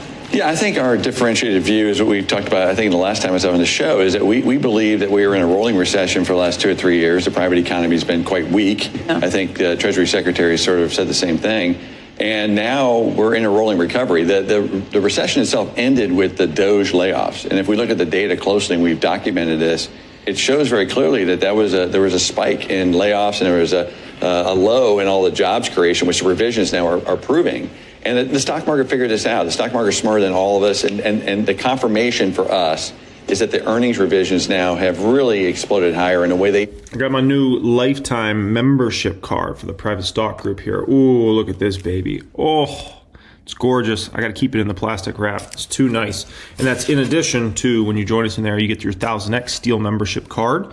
And then you also get your private stock group Steel membership card as well. Absolute beauties. That is pinned comment down there. Only do in a new economic cycle. That's what I think is so interesting. David Solomon was here just a little bit ago, and he called this late cycle. You think we're still early cycle? Well, I think we just transitioned. Yeah. Now, where I think I also have been differing, is that the cycles aren't going to last that long. Right, we're now in an inflationary regime. It's very different than all of our careers where inflation was coming down. And what that means is that these cycles can't be elongated the way that they were, because the Fed has to respond ultimately to higher inflation. Think about the last 5 years. 2 years on, 2020, 2021, 1 year off, had a nice recovery in 23, 24. Then we had another kind of capitulation recession in this year, and now we're into a new 2-year cycle. So you just got to keep that in the back of your mind. That's not that different than what he was saying then. What David Solomon was saying, we're late cycle, this could have another year or two to run. That's right, but I think that context is important to distinguish, because if it's late cycle, then you only want to own sort of defensive, high-quality names. In an early cycle, new recovery, the market will expand. It will broaden out, and that's kind of what's starting to happen now. We think that's the story for 26. It looks a lot like 21 in that regard. What do you like? Well, we like a barbell at the moment, because we still think the Fed needs to cut rates. So we've been on the cyclical side. We have liked a lot of the tech sector. We have like financials. We have like industrials. That's the pro side on the cyclical side. And then the defensive high quality side, it's basically healthcare right now. We think healthcare looks quite interesting. Now, we do think the Fed will get with the program, and they will start cutting rates in a more meaningful way once the labor data confirms what we all know, which is that the labor market's not that good. And when that happens, then we can really transition to the interest rate sensitive parts of the market that have been languishing, things like housing, things like consumer goods, all the durable goods, the areas where there's pent up demand. How difficult is it to not have government data at this point? Yeah, because you sound so sure in your beliefs on these things. Well, I think the government data that we're waiting for, everybody's waiting for, is mostly the jobs data, but that's backward looking. I think we've already confirmed that the trough was in April. That doesn't mean, by the way, we're totally out of the woods. But what it means is that I don't think we're going to learn a whole lot from this data that we're not seeing at the moment. I think it gives comfort. I think it will give the Fed the cover to do what I think they need to do, which is cut rates in a more meaningful way. So to me, that's the risk, is that we don't get the data that allows the Fed to cut more meaningfully. And when you say more meaningfully, you're talking about more than 25 basis points at a clip? Exactly. Let me just put it in context. So the Fed is behind the curve, in my view, until they get lower than 2-year Treasury yields. Okay. Today it's about 75, 85 basis points. So that's just 3 cuts to get to neutral. To get ahead of the curve, they probably got to cut 150 plus. And the only way they're going to do that is if we get weaker labor data, which I think is probably forthcoming, or we get some sort of bond volatility or financial stress, the third mandate, if you will.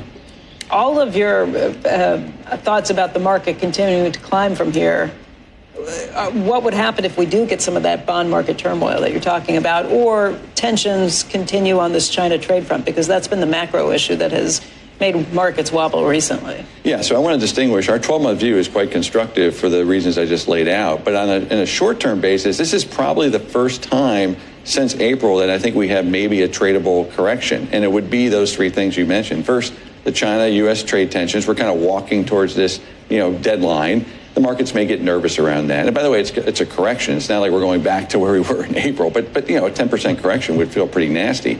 The second reason would be we get funding market stress, which, by the way, the Chair Powell talked about last week. That's one of the reasons why we may end QT a little bit earlier next year because we're starting to see a little bit of funding stress, which is okay. 10% correction. Listen, he mentions all that feel painful, right? I think it really depends on your time frame and what have you been through, right? So put it like this: if you ever done track workouts before, like an actual like sprinter workout, right? Most pain you'll ever go through in your whole life as far as like physical pain from a workout. It's a whole different level than football, baseball, basketball, soccer. Is almost laughable to other sports, okay? Do a track workout sometime, like an actual sprinter workout. Like run like 8 300s hard. You probably won't make it through it because you'll probably pull all your hamstrings, okay? But try it sometime. Pain. That's the stock market. You've been through pain. You started like I did in the great financial crisis. You went through the 2020 crash. You went through the 2022 crash. You went through this massive amount of corrections we've had over the years and the pullbacks. I didn't even register. Even what happened in April, I didn't even feel it. Like the public account went down to 2.5 mil, right? It was above 3 mil prior to the fall. Then it goes down to 2.5 mil. Who cares? I didn't even feel it. And that was a pretty actually significant drop for the S&P 500. S&P 500 dropped, a pretty good double-digit percentage. NASDAQ as well. But I was like, it didn't even register to me. It was almost irrelevant, that April drop, right? And so, but I can understand if you just got in the market and all of a sudden you go through something like that. That's like, whoa, like, oh my gosh, like going through one of those workouts, like brutal, right? And you're like, oh my God, what's going on here?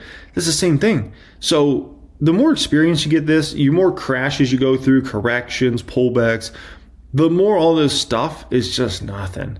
Like it would take, for me to really feel it, it has to be a NASDAQ down 30% plus number. If it's not NASDAQ at least down 30+% in less than a year, it can't even register. Like 2022 registered with me. You know why? The NASDAQ went down like 38%. 37 or 38%. It happened quick. It happened in about 11-month time frame. That will register with me. I'll feel that. Whew, well, I feel that. But outside of a 30% plus drop in the NASDAQ, this is all just kid stuff, man. Send the market down 10%, put me to sleep. Like, I'll just gladly take advantage of some good deals in the market. But other than that, that's nothing. Essentially, the bank reserves are maybe a little bit too low for the liquidity we need, not just for the financial markets, but now for this economy, which I think it could be booming next year. So those are two reasons I think we could see some corrective activity in the near term. I don't think it derails our core view on the rolling recovery. It's nice you said all of us have spent our entire careers in a low inflation environment. It was nice that you One exception. It's nice that you threw me in there. And just to, because it's hard to believe, inflation rate, right when I started in the business, 13.5%. Inflation rate, 13.5%. Unemployment, 9.5%. That means he was in the 80s. Wow. And what was 9.5. like a 30-year mortgage? Prime rate went to 21.5%. And the 30-year mortgage was 15 or 16. No one was ever going to buy another home. Mm-hmm. And I was lucky enough, we at Merrill Lynch were lucky enough to design a product where you, instead of getting 13.5 tax-free municipals, we did a floating rate thing. Oh. There you go. Oh. Instead of locking that in, we put people in, hey, you don't have to worry. It wasn't going up from 13.5. That was the time, but 30-year zero coupons, what you wanted to buy. Exactly. That's what my mom was pitching. Because they're not, you couldn't call them. Because That's right. yeah, exactly. They weren't callable. Yeah, but when you think about things being bad, think of 13. Yeah. I mean, I can't. That's like almost speaking of Argentina, that's like a South American type inflation rate. But I think it's important to distinguish, like, inflation is not bad for stocks, okay, because it creates earnings growth. It's just different. Yeah. And it's if you painful think, for everybody living through it, though. Well, it's painful for the consumer, right? And that's why we have this bifurcated economy. But don't fear inflation next year. In fact, if we don't get inflation next year, I'll probably get more bearish because that means the earnings story is probably not going to deliver on what people are expecting. Wow. So that's quite a flip, right? From inflation was bad to now inflation's good and it helps earnings, right? But think about it in this frame of thought, right? Because I do think it's important everybody understands how inflation works with a business, with a company, right? Okay, so let's say hypothetically, let's use Apple as an example, okay? And we're going to use completely unrealistic numbers here just so I can illustrate the point and keep it real simple math, right? That way everybody can understand this point. Let's say inflation's so high, let's say Apple's cost on making an iPhone goes up considerably, right? Let's say the cost of making their highest end iPhone goes from $500 to $1,000, right?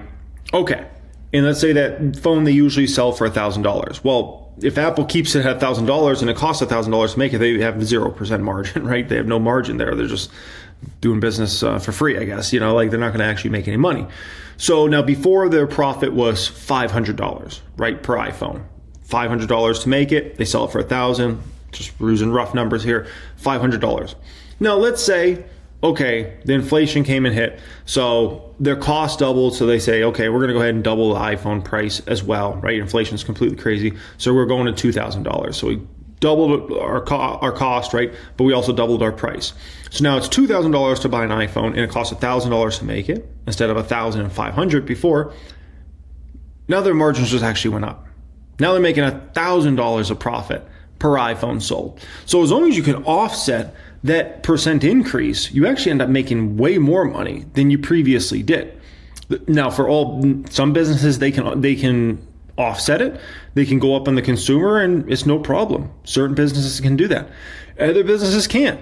And that's where you get into a big winners and losers market. Some companies, if their cost of whatever doing something doubles, they can double that price right back on the consumer. Other ones can't do it. And so some companies really benefit in a massive way because now they're making way more money than they ever did in this. You know, they're like, dang, that inflation maybe sucked that first year, but after that, it was like the best thing that ever happened to our business, right? Other companies are like, no, inflation just sucks in general, right? It depends. It depends on where you're at. But if you can offset that cost, oh my gosh, it's like the greatest thing to ever happen to you, right? Tesla. My Tesla. Who has a sell rating on the stock and joins us now. Seth, it's great to have you on. Why do you have a sell rating? Well, we think the market's gotten a little too carried away with enthusiasm for the Robotaxi, and we're skeptical that we'll see a full launch next year, meaning the Robotaxi will be launched without safety drivers in the car and without any parameters or geofencing in the areas where they operate. We think it's still a few years away because the product's in early testing, and so yet we think the market's pricing in Tesla surpassing Waymo and starting to take some of Uber and Lyft's market share in the ride-hailing market. Yeah, I mean, there's a lot of focus on robotaxis. There's a lot of focus on robotics, even though it's probably even further away. So what are the metrics you are going to be watching tomorrow when it reports here on Overtime? Well, I really want to hear what the plan is for testing beyond safety drivers. I want to hear what management's timeline is, when they think they can start to progress from an early stage testing where they need all these safety metrics. I can't even listen to this. You know why? You know why I can't even listen to this? Because listen, at the end of the day, when it comes to Tesla, Elon Musk is going to say next year are going to be operational in blah, blah, blah cities. Like, he's just going to throw stuff out there like he always does, right? And it's not going to end up being met. Like, it never is. Like, as somebody that, you know, has tracked this company since like 2010, 2011, as somebody that was a shareholder for countless time, Elon will just throw things out there. Oh, we're going to do this. Oh, we're going to do that. And it doesn't come true. And especially in the sort of time frame. So even if Elon's talking about time frames, it's completely irrelevant. He could say, oh, we're going to be in all the cities next year. Yeah, we're going to be functional everywhere, every big city out there, right? It's not happening. Like, he's just going to throw out whatever he wants to throw out there, right? And then at the end of the day, no one actually cares about the numbers. They don't. You know, 99% of stocks, people care about the numbers. What's the revenue growth? What's the earnings? What's the margin? No one that buys Tesla stock cares anything about that. All they care about is that someday they're going to have a Robotaxi fleet and someday robots. That's it. And so that's just a stock that it does well when the market's in a huge bull market like we've been in the past 3 years. But as soon as that bull market comes to a conclusion, it's going to get absolutely crushed, right? But you know, it's just, it's almost like an irrelevant stock at this point in time, right? Next one up here, Bill Baruch buys Amazon. The 17 is going to be super cycle. I really don't. I think 18 could be, because they don't even have AI. Yeah, I know, but the numbers though already suggest that it's going to be a pretty darn upgrade cycle. It might be fine, and services will be the bright spot for sure.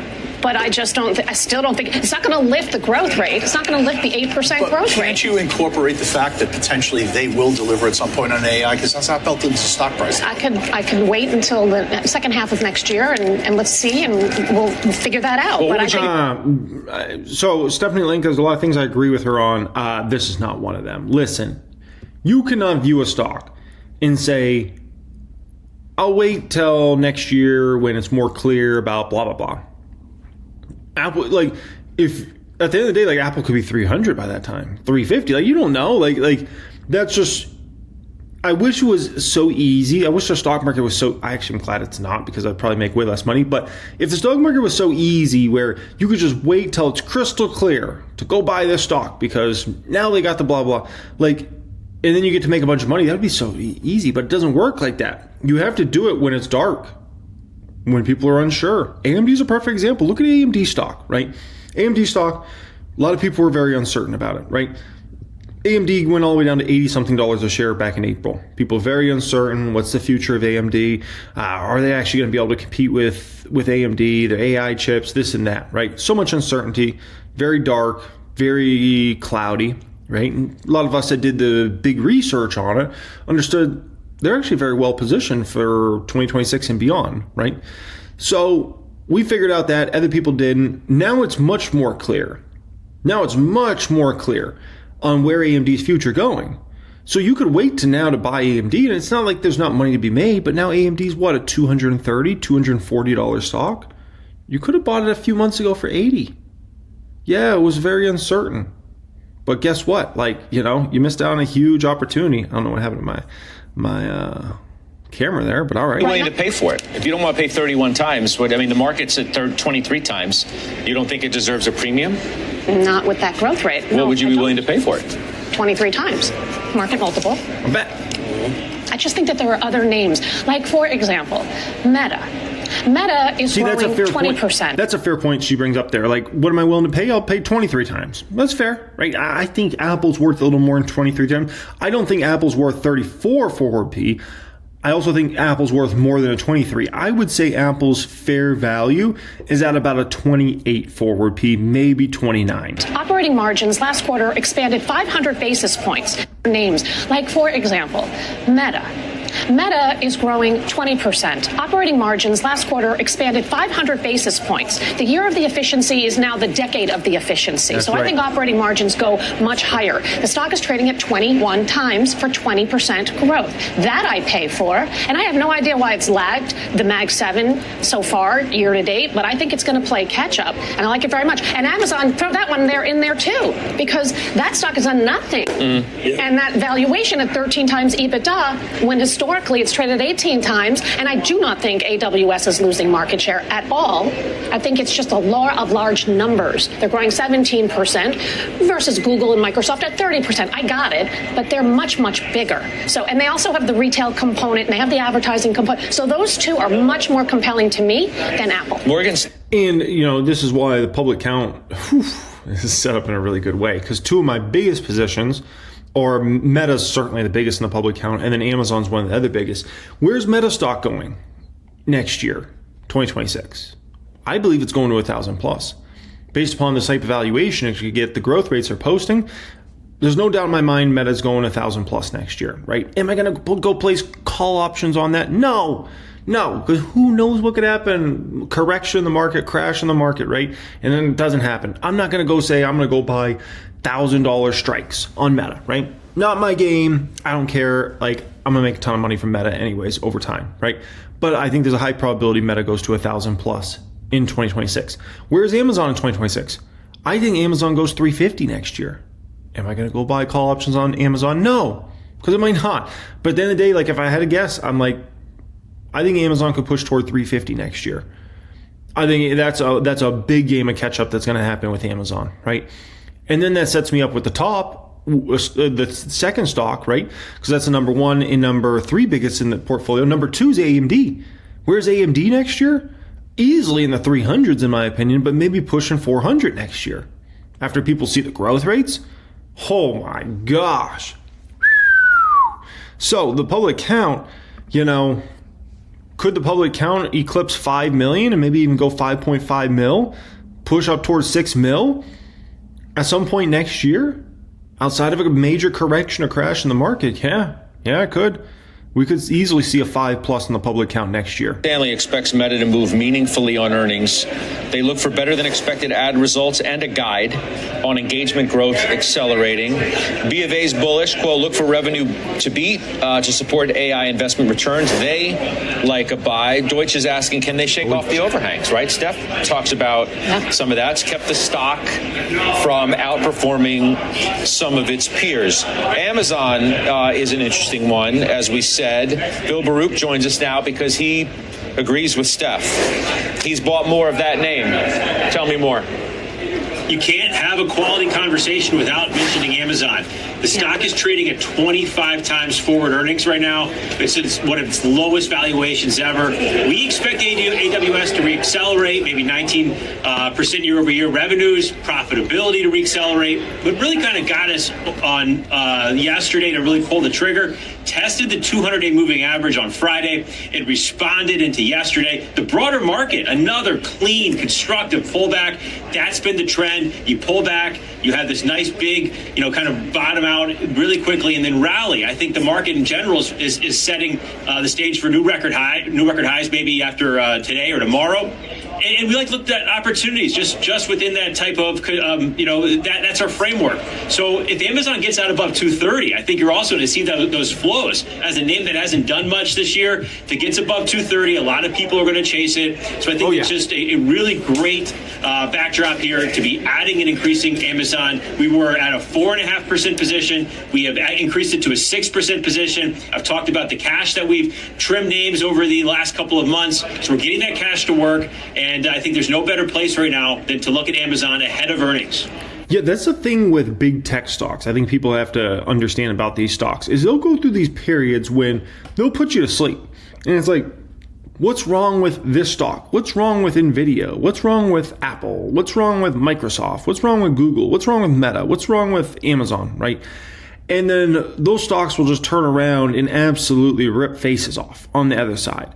And they'll just go through this monumental move, essentially. And so I want to just kind of pull up each of these for you guys so you can kind of see like how powerful these moves end up being in the end, right? So even Apple with the recent moves is a really good example of this, right?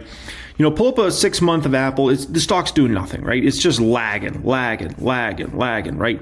And this lags all the way into summertime, right? All the way into June.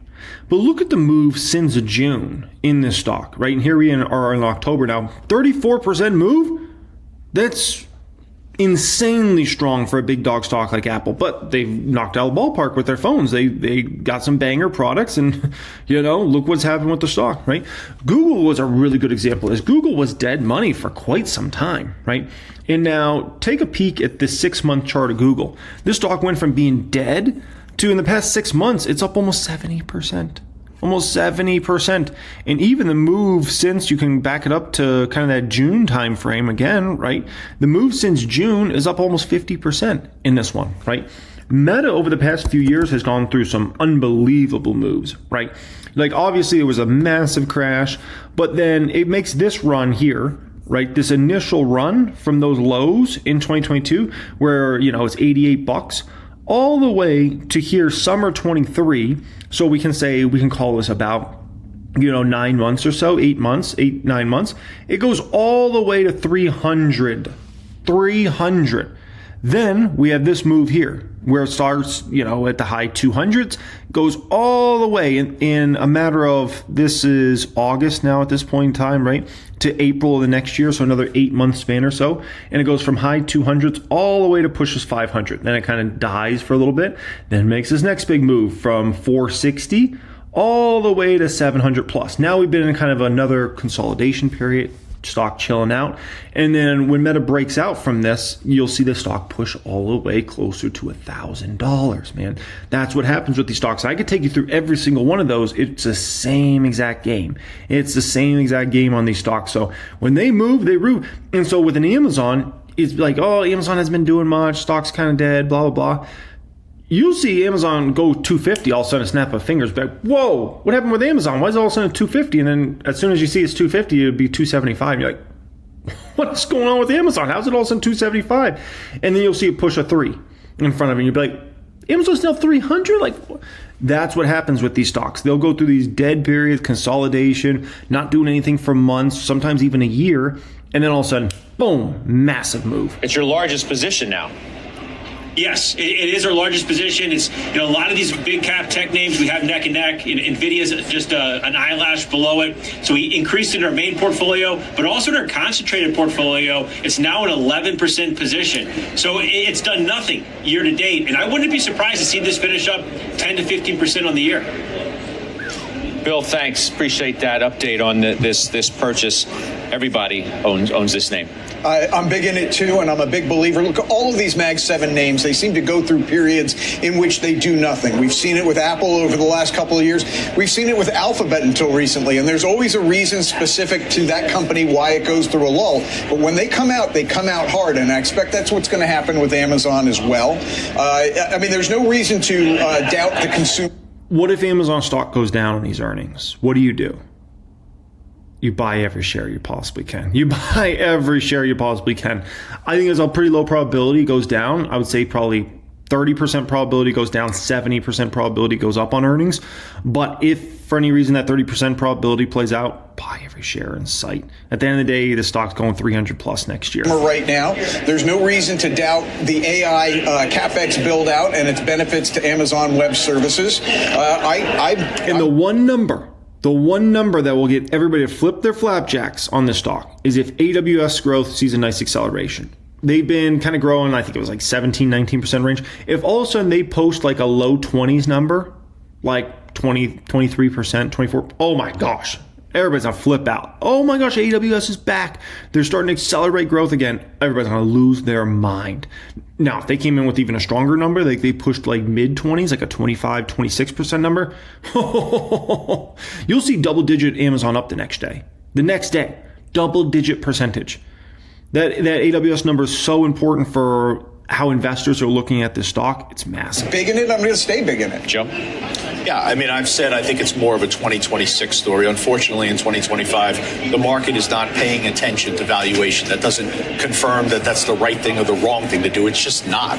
So in that environment, you're going to see Amazon is underperforming. And right now, the stars clearly are NVIDIA and Alphabet and Apple. And I think that's where, as you move towards the end of the year, you're going to see a lot of attention paid. I think in 2026, Amazon represents itself. Yeah, so to push back against NVIDIA there for a moment, he mentioned about NVIDIA as a star. And NVIDIA is another perfect example of a stock that will just go on an epic run, right? NVIDIA's been kind of dead money the last several months now at this point in time, right? Like we can back this up in regards to NVIDIA here. I'm pulling up a 3-month for you here. On a 3-month, up 4% roughly, if we back it up to like a 2-month or somewhere in there, stock's like roughly flat. So NVIDIA's in one of those moments now where it's kind of catching its breath. Everybody's trying to figure out things, and it's kind of been, stagnating here for the last little bit of time.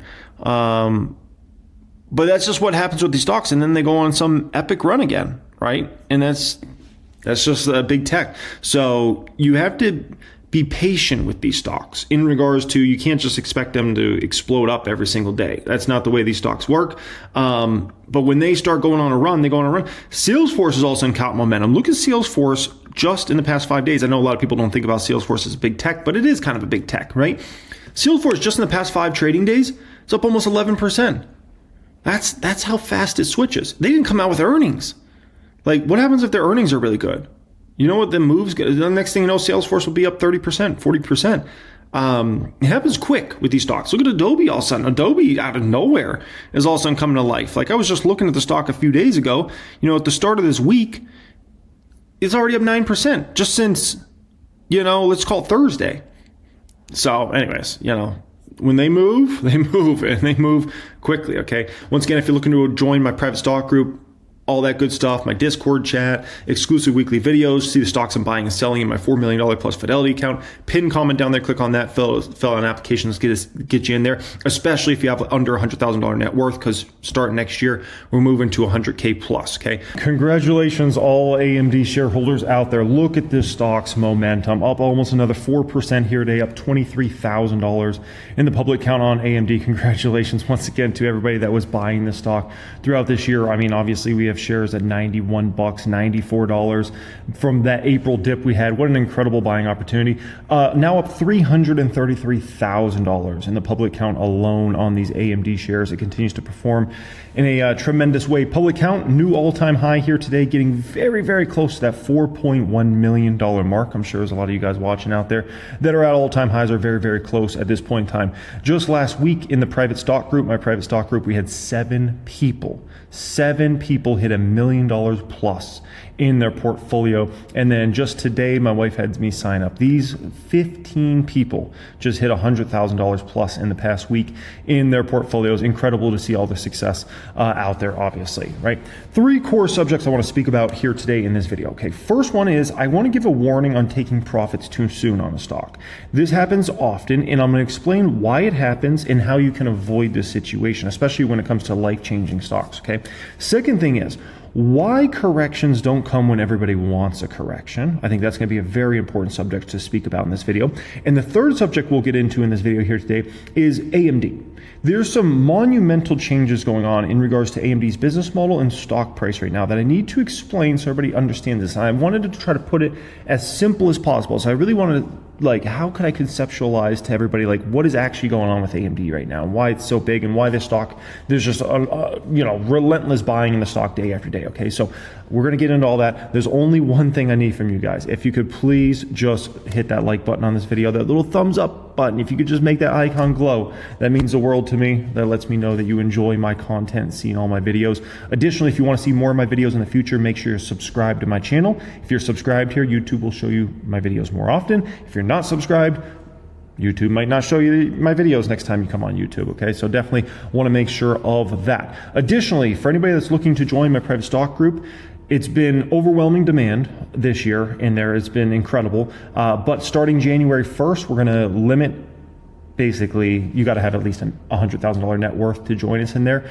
So there's going to be a huge limit put on. I'm trying not to have this massive influx of people we've had in 2025 in 2026. So I'm definitely going to cut down on the amount of new members we accept in 2026. So if you want to get in there, you better do so now. That will be the pinned comment down there. That's access to all my course curriculums, a private Discord chat, exclusive weekly videos from me, all the moves I make, my $4 million plus Fidelity account, the public account, all that good stuff. And additionally, we just launched this, our new lifetime access member card. It's beautiful. So on top of the 1000X card you get, and then the regular Steel membership card you get, now if you join on a lifetime basis, we send you that card as well. It is gorgeous. I absolutely love it. And I got it right here with me. It is right here. I keep it in the plastic, okay? It's too nice to even take out of the plastic. So, and then you get your regular cards as well, your Steel membership cards, 2000X and to the private group, okay? Alrighty guys, and that will be pinned comment once again if you're looking to apply to join us in there before that change happens.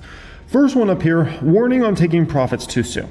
Alrighty, so this is a very important subject because this could be the difference between you making life-changing money in the stock market or underperforming the stock market or doing bad, okay?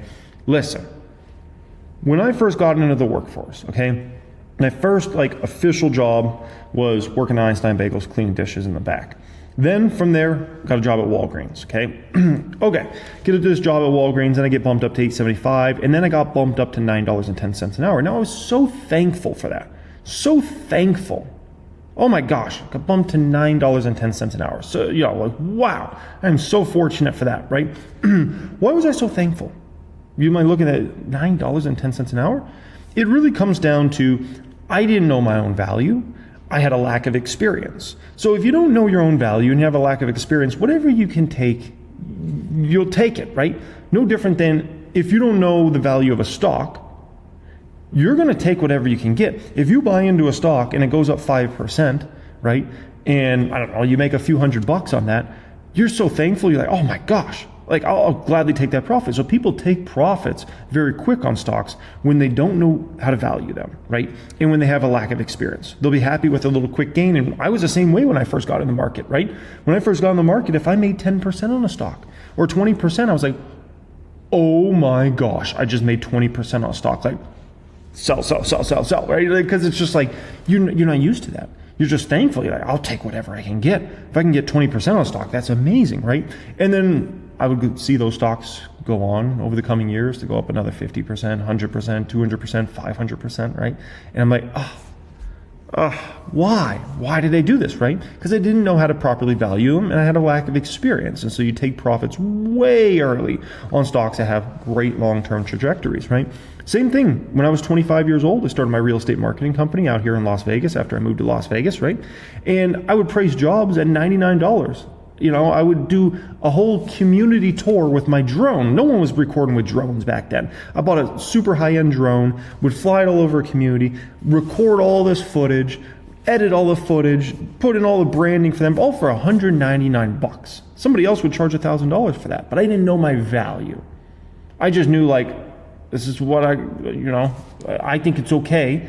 And so I would go ahead and do it. When really I probably could have got $1,000 for those same exact videos, right? I was new to a space. So I didn't know my value. And if you don't know your value, you're going to take whatever you can get. And the same exact thing happens with stocks, right? Palantir is a great example. Palantir stock. I wasn't the only person that bought Palantir for $7 in 2022. There was other people as well. Plenty of people. A lot of retail investors, traders bought Palantir at $7 in 2022. Some even bought it in the 6s. Some bought it at the 8s, right? And then Palantir starts to go up. It starts to go on its run. People said, I'm going to take my profits at 10. So they sell out. Other people said, you know what? No, I want more than that. I want to double up. I want to go to 15. When it gets 15, I hit my double up. Boom. And you got to understand, you buy a stock at 7, it goes to 15, you double up your money. That's all the money in the world. Especially if you're a new investor, you're like, I just doubled my money on this stock? Are you kidding me? In a matter of 6 months, 12 months, 18 months, whatever the time frame is. Like, I'm taking my profit. Then there's people taking it at 20, 25, 30, 35, 40, right? Today, Palantir is over $180 a share. Over $180 a share. Imagine you sell Palantir at 15, you doubled your money. You bought at 7 something, you doubled your money when it went to 15. It's an amazing feeling. But let me ask you this very important question. How do you think that person feels now? That they sold at 15, all to watch it go up another 10x plus. Now, somebody like myself looked at Palantir at 15 and was like, the stock is still significantly undervalued based upon where I see the growth rates going, based upon where the balance sheet's at, the income statement, where I think the margin profile is, right? So I looked at Palantir at 15, I'm like, I have no interest whatsoever in selling these shares, right? Absolutely none. I was like, okay, we doubled up our money, but like this stock has a long runway of growth that's way past $15 a share, right? There's a famous saying in the stock market, and kind of in, let's call it money game in general, no one ever went broke taking a profit. First off, true. No one ever went broke taking a profit. 100% true. But didn't some people have massive regrets? You sell out of Palantir at 15 and then you watch it over the next 2 years, 10x, over 10x. That's gotta hurt. Because you missed out on an opportunity. You made good money. You doubled up your money, you made good money. You 10x plus your money, you made life-changing money. You put $100,000 in Palantir in 2022, right? You double up your money, that $100,000 goes to $200,000 at $15, right? You feel great. Listen, if you just stayed in Palantir, that $200,000 is now over $2 million. Over $2 million. There's a slight difference in the lifestyle you can afford and how you can grow your portfolio over time between $200,000 and $2 million plus, right? A massive difference. So though this is true, no one ever went broke taking a profit. Yeah, but you also severely underperform the market over time by doing stuff like that. You can cost yourself life-changing money. The type of money that would let you retire early, live in the home you really want to live in, buy the car you really want to buy, right? Have the sort of health care you really want to have, be able to provide for your kids the lifestyle you really want to provide for them. Be able to maybe retire your parents if that's a goal of yours, right? All these things, like give to charity, all this stuff that the money ends up producing, That can be the difference between actually fulfilling dreams, financial dreams of like, I want to do this, I want to travel the world, blah, blah, blah. Or like, no, you didn't get there, right? By taking profits way too early. And I'll show you the public count, right? Public count, now $4 million plus portfolio. Up, this is calculated by Fidelity Investments, up 186% in the past 3 years, right? Think about where the public account would be if I had sold Meta early, right? Which Meta's made me like 7 figures in profits, right? Imagine if I sold that stock after it made its first run. Palantir. Imagine if I just, cashed out a Palantir $15, $20, something like that. Elf stock. Started buying that stock at 7. Like I could have easily sold that all my shares at, $10, $20, something like that. Tesla, Celsius, all these stocks that have been game changers for that portfolio I've been fortunate to own over the years. Imagine if I just sold them all really early on their runs and I didn't really let them do what they were supposed to do on that run, right? There's no way the public count would be $4 million portfolio today. It wouldn't even be remotely close. The public count likely wouldn't even be a $3 million portfolio. The public count would likely be probably, my guess is somewhere between $1 million range and $2 million range if I had taken profits really early on the runs of those stocks. And once again, there's a big difference between like a $1.5 million portfolio and a $4 million plus portfolio. So the next question is, how do you actually know when to sell a stock and take it out of emotions of like, oh, it went up a lot, so I need to sell? Here's exactly how you do it. Let me explain this to you. You have to back your decision with mathematics. You have to back it with math. This is how you take emotions, feelings, thoughts about it's up a lot, so maybe I should take a profit. Back it with your math. So what you do is you run projections on it. I'm showing you 1000xstocks.com right now and how I run my projections. I'm showing you actual projections I have for Amazon. You run a bull case, you run a base case, and you run a bear case. If my bull case for Amazon did not look that attractive, there's no question I've got to sell Amazon right now. It is a big position for me across my portfolios. If this bull case had a low CAGR here, I would sell out of Amazon right now, every single share. But my CAGR, based upon the revenue growth I have for the company, 26 to 29, and the net income growth, I've been doing a CAGR of 25% plus likely for the stock, which is phenomenal. So Amazon doesn't make sense to sell today. When I run my base case is just a fancy way of saying this is what I expect for Amazon. I expect them to do 12% revenue growth per year on average, 2026 to 2029, 18% net income growth on average, 2026 to 2029, right? 33 to 38 P is very fair for a company growing at those sorts of growth rates. I get a CAGR here of just over 20%. I'm going to take that every time. If you can give me a CAGR of 20% or more on a base case of the company, I'm going to take it. So if I look at Amazon, this doesn't make sense for me to sell. If my CAGR on my base case is 20% or more, there's no way I'm going to sell that stock. There's no way. And even when I run my bear case on Amazon, I'm still getting a double-digit CAGR on this stock. So I could say, well, Amazon's gone up a lot the last 6 months or something like that, right? It's irrelevant. It's irrelevant how much it's gone up or down the last 6 months, 6 years, blah, blah, blah. All that matters is when I run my numbers, the numbers say I'm going to get a CAGR that's likely way above what the market's going to produce. Amazon should significantly, not like a little, significantly outperform the S&P 500 over the next 4 to 5 years. And it shouldn't even be close. And so it doesn't make sense to sell a stock. And that's what you got to do with every single stock out there, right? Now, let's look at a stock that I've taken a lot of profits on here in 2025, right? That's Palantir. I've taken immense hundreds and hundreds of thousands of dollars of profits in Palantir this year, right? Why? Why would I take profits on Palantir? Well, the numbers, the math shows me it makes sense for me to take profits on Palantir. Here's why. I'm showing you my bull case for Palantir. My bull case, this is really bullish in my opinion, but my bull case has them doing 40% revenue growth per year, 2026 to 2029 on average. 50% net income growth on average from my bull case, right? Getting to 42% net income margins in 2029. Having them at 120 to 140 PE, that gives me a great CAGR. The problem is my bull case is not what I expect. My bull case is like an outlandish kind of like, let's say things go all better than I expect. This is how I see it playing out. So if this plays out, I'm in the wrong for cashing shares in 2025. I'll look back with regrets, right? But I won't, and I'll explain that in just a moment, okay? Here's my base case. Here's what I actually expect for Palantir to do for their numbers, 2026 to 2029, and where the stock price goes. Here it is. This is a no bueno situation. So Palantir, revenue growth 40% in 2026. I think that's very doable. I think they can do that number. 2027, it goes down a little bit to 38%, now down to 35% in 2028, and then 30% revenue growth in 2029. Keep in mind, these are amazing numbers. These are historic numbers. Almost no one can put up these sorts of growth rates Palantir should likely put up under my base case for the next 4 years. And then doing 50% net income growth, followed by 40% the next year, 38% the next year, and 35% the next year. And then getting a net income margins of 37%, which is top tier. 85 to 100 PE, which is very high, but not for a company that's trading at those sorts of rates. It's kind of to be expected. And I get a very low single digit CAGR in regards to the situation. So this is what I expect for Palantir. This is why it makes sense for me to cash shares. So if Palantir goes through its bull case, I'll look back with no regrets. If this stock doubles up and goes to $400 by 2029, I won't look back with regrets and be like, oh man, should have held Palantir. Because I run my numbers. My numbers say, it's time to cash some shares here, sir. So I go cash some shares, right? And if I'm wrong in like the bull case is what plays out, I can live with myself at night. I can look at myself in the mirror and say, dude, like they just happen to do dramatically better than I ever anticipated, and that's fine.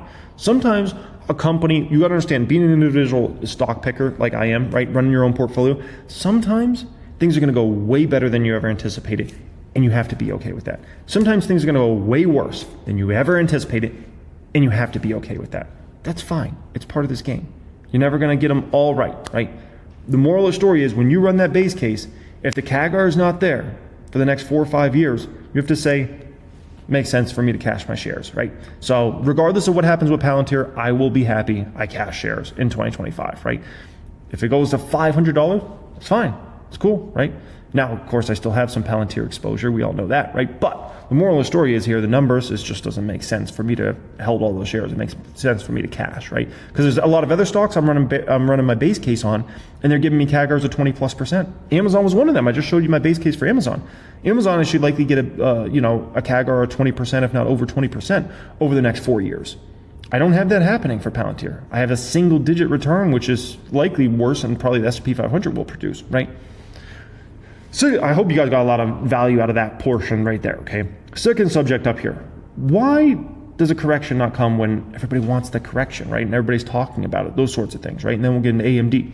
So I did a poll on my X page. My X page is always linked in the description if you guys want to follow me on X, okay? Post a lot of stuff on there almost on a daily basis, okay? And I did a poll last night. Over 4,000 people voted on this poll. I said, will the market be red or green this week? I mean, it was overwhelming. People voted green. Like almost 70% voted the market's going to be green this week, right? So retail remains bullish on the market overall. Definitely remains bullish. Then, I showed something like this, right? And this was, woo! So this shows you 1987. Worst day, talk about in the stock market history, S&P 500 down 20%. Why can we not get that nowadays? Why can't we have the stock market go down 20+% in a day, right? You understand it's so hard to scare people nowadays in regards to investors in the market. So hard. Let me give you an example of how incredibly difficult it is to really cause panic in the stock market nowadays, okay? This was in the Rona crash. Keep in mind, let me take you back to March of 2020, right? There was talk about the worldwide economy is going to be closed for 3 years. There's talk that even the strongest companies are going to go bankrupt. There was talk about we're going to have a depression, an economic depression in this country, much more severe than the Great Depression. Bread lines, soup lines, like on steroids. There was talk that, this was going to make the great financial crisis look like a little something, right? With that much insane fear out there, and by the way, that was justified fear. That was real talk. Like we're going to shut down the global economy for 3 years. How can you make it through that? How can any company make it through that, right? Like shut down the global economy, like shut down travel, everything for 3 years. There was real fear. It wasn't like that was just, And yet, what happened? The S&P 500 had its fastest stock market crash ever. Went down 34%. 34%? And we were talking about this was going to be the Great Depression, but way worse. And all we got was 34% decline. The market should have been down 60, 70, 80%. Like easily 60, 70, 80%. And all we had was a 34% drop. we had to show for it, which is severe, but not considering how insane that situation was when you were in it at that particular time, right? Like, we didn't even know like how deadly it was. Like, people thought like, holy smokes, like people were assuming like we were going to lose a massive percentage of the population potentially, not just in the United States, but around the world. And yet, that's all you had to show for it, 34% decline and then right back up. Then we had 2022. S&P 500 goes down 25%. Big down move from the peak of the fourth quarter of 2021 to the bottom of the fourth quarter of 2022, right? 25% down in the S&P 500. But it wasn't that crazy when you think about we had out of control inflation, like the most out of control inflation we'd seen since the 1980s, right?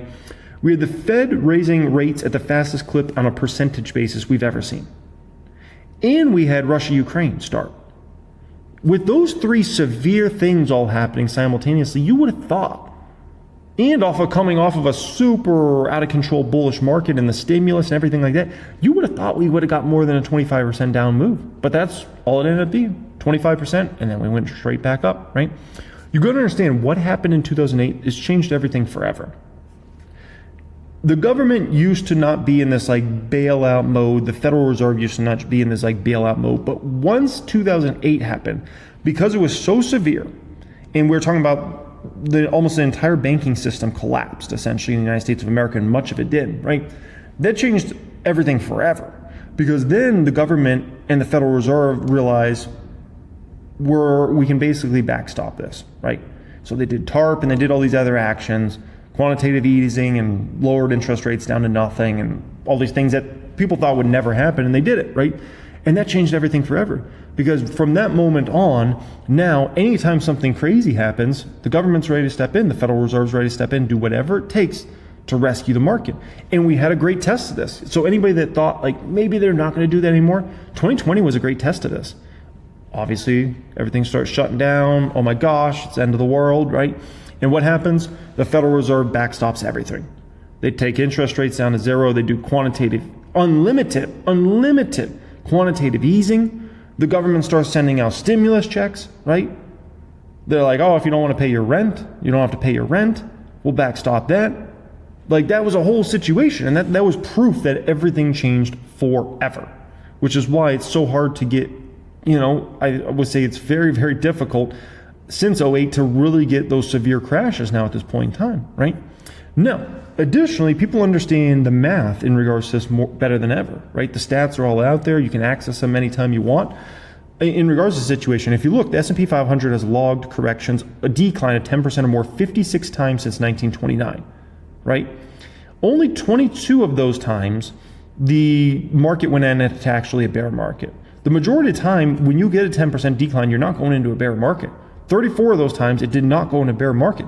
So even if you get a 10% decline, the overwhelming majority is we're not actually going to go into a bear market in this situation, which makes investors say, I don't really need to be that fearful of this whole situation, right?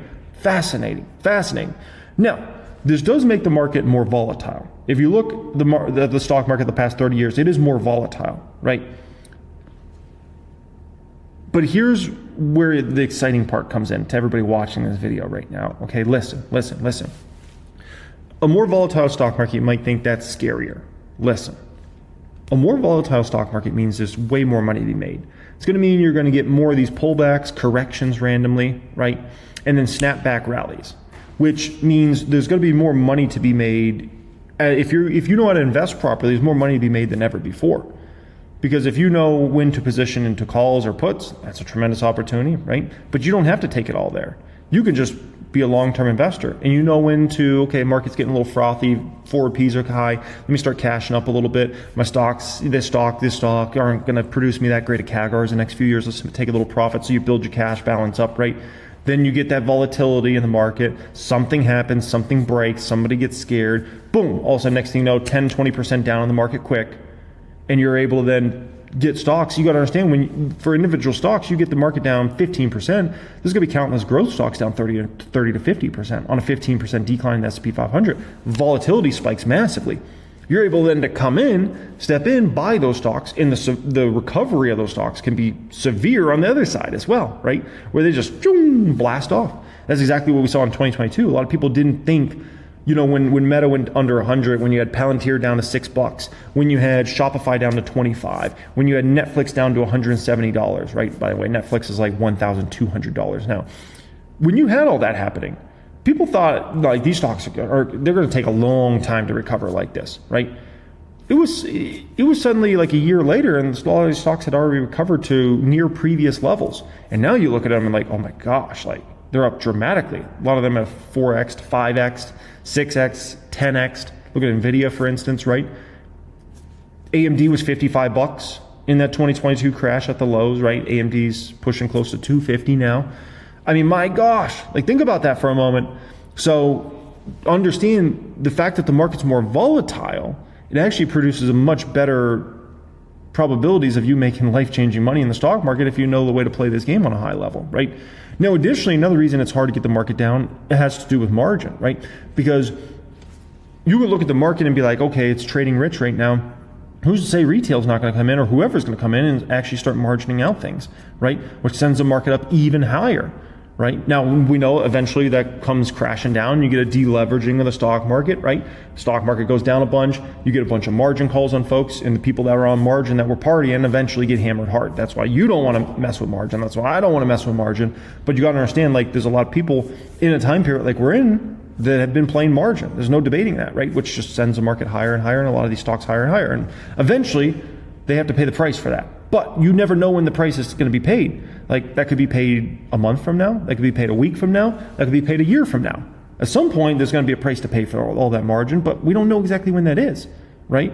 And between that time and this time, like, who knows what can happen with the market? It could go up dramatically. You don't know, right? Additionally, I saw this on CNBC here today. I had to take a picture of this for you guys. They had a typo here. They said 2015, but it's supposed to say 2025.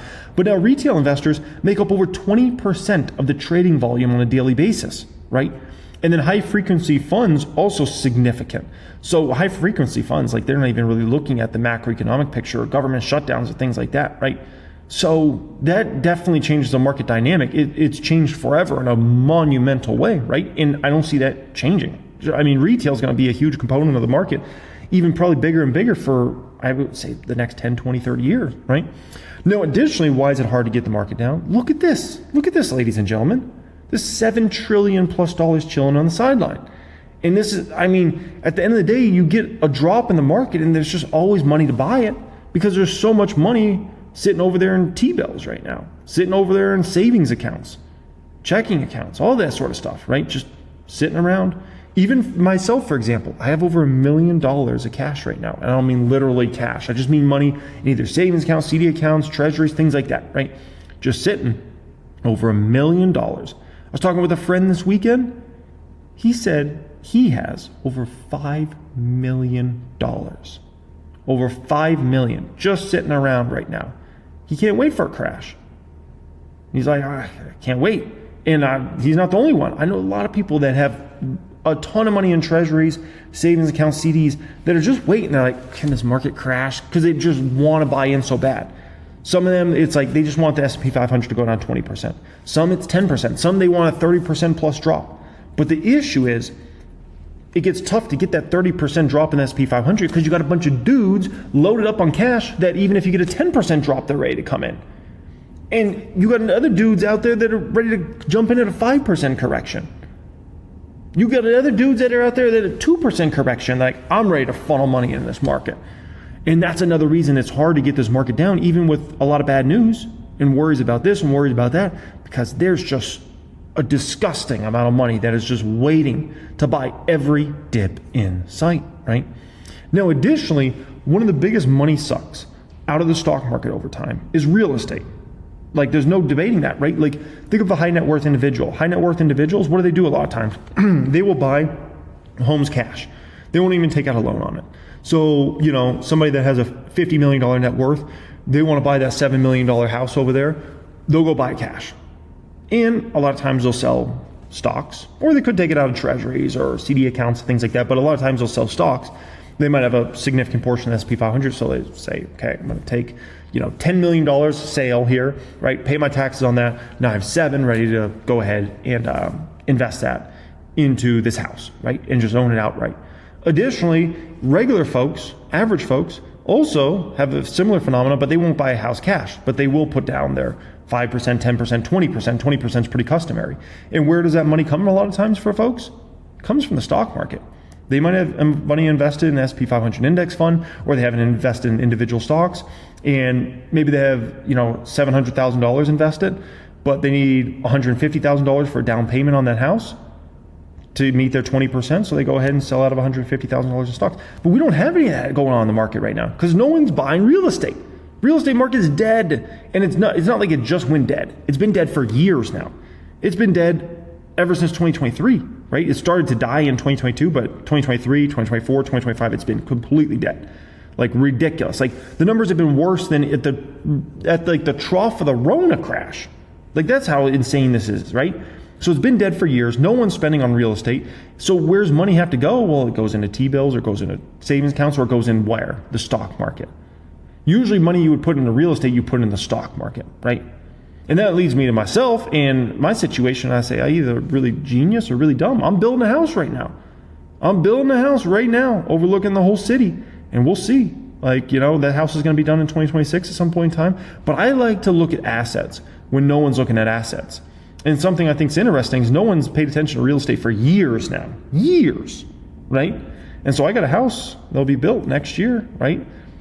And we'll see, where that appreciates or depreciates or stagnates over the next 5 years after that. We'll see what happens to that home's value 2026 to 2031. We'll see. But I like to look at assets when no one's looking at assets, right? Additionally, I was even looking at this. People always talk about, Las Vegas real estate's so expensive, it's so out of control, right? I was looking at this. I was like, how much has it actually gone up over the past 20 years? And it was like a 64 or 65% rise over the past 20 years. Meanwhile, the average income, per capita has gone up 234%. That's intriguing, right? Intriguing. And the California money that's always moving here. We was at an event just a few weeks ago with a bunch of high net worth individuals, here in Vegas that had all built like custom homes. And almost everybody I met was from California. We always have like an unlimited supply of rich Californians constantly moving to Vegas. People that live in LA, San Diego, San Francisco, the Northern California, they're always moving to Vegas because they get the tax break here, right? No state income taxes. So it can save them hundreds of thousands of dollars a year, if not millions of dollars a year, right?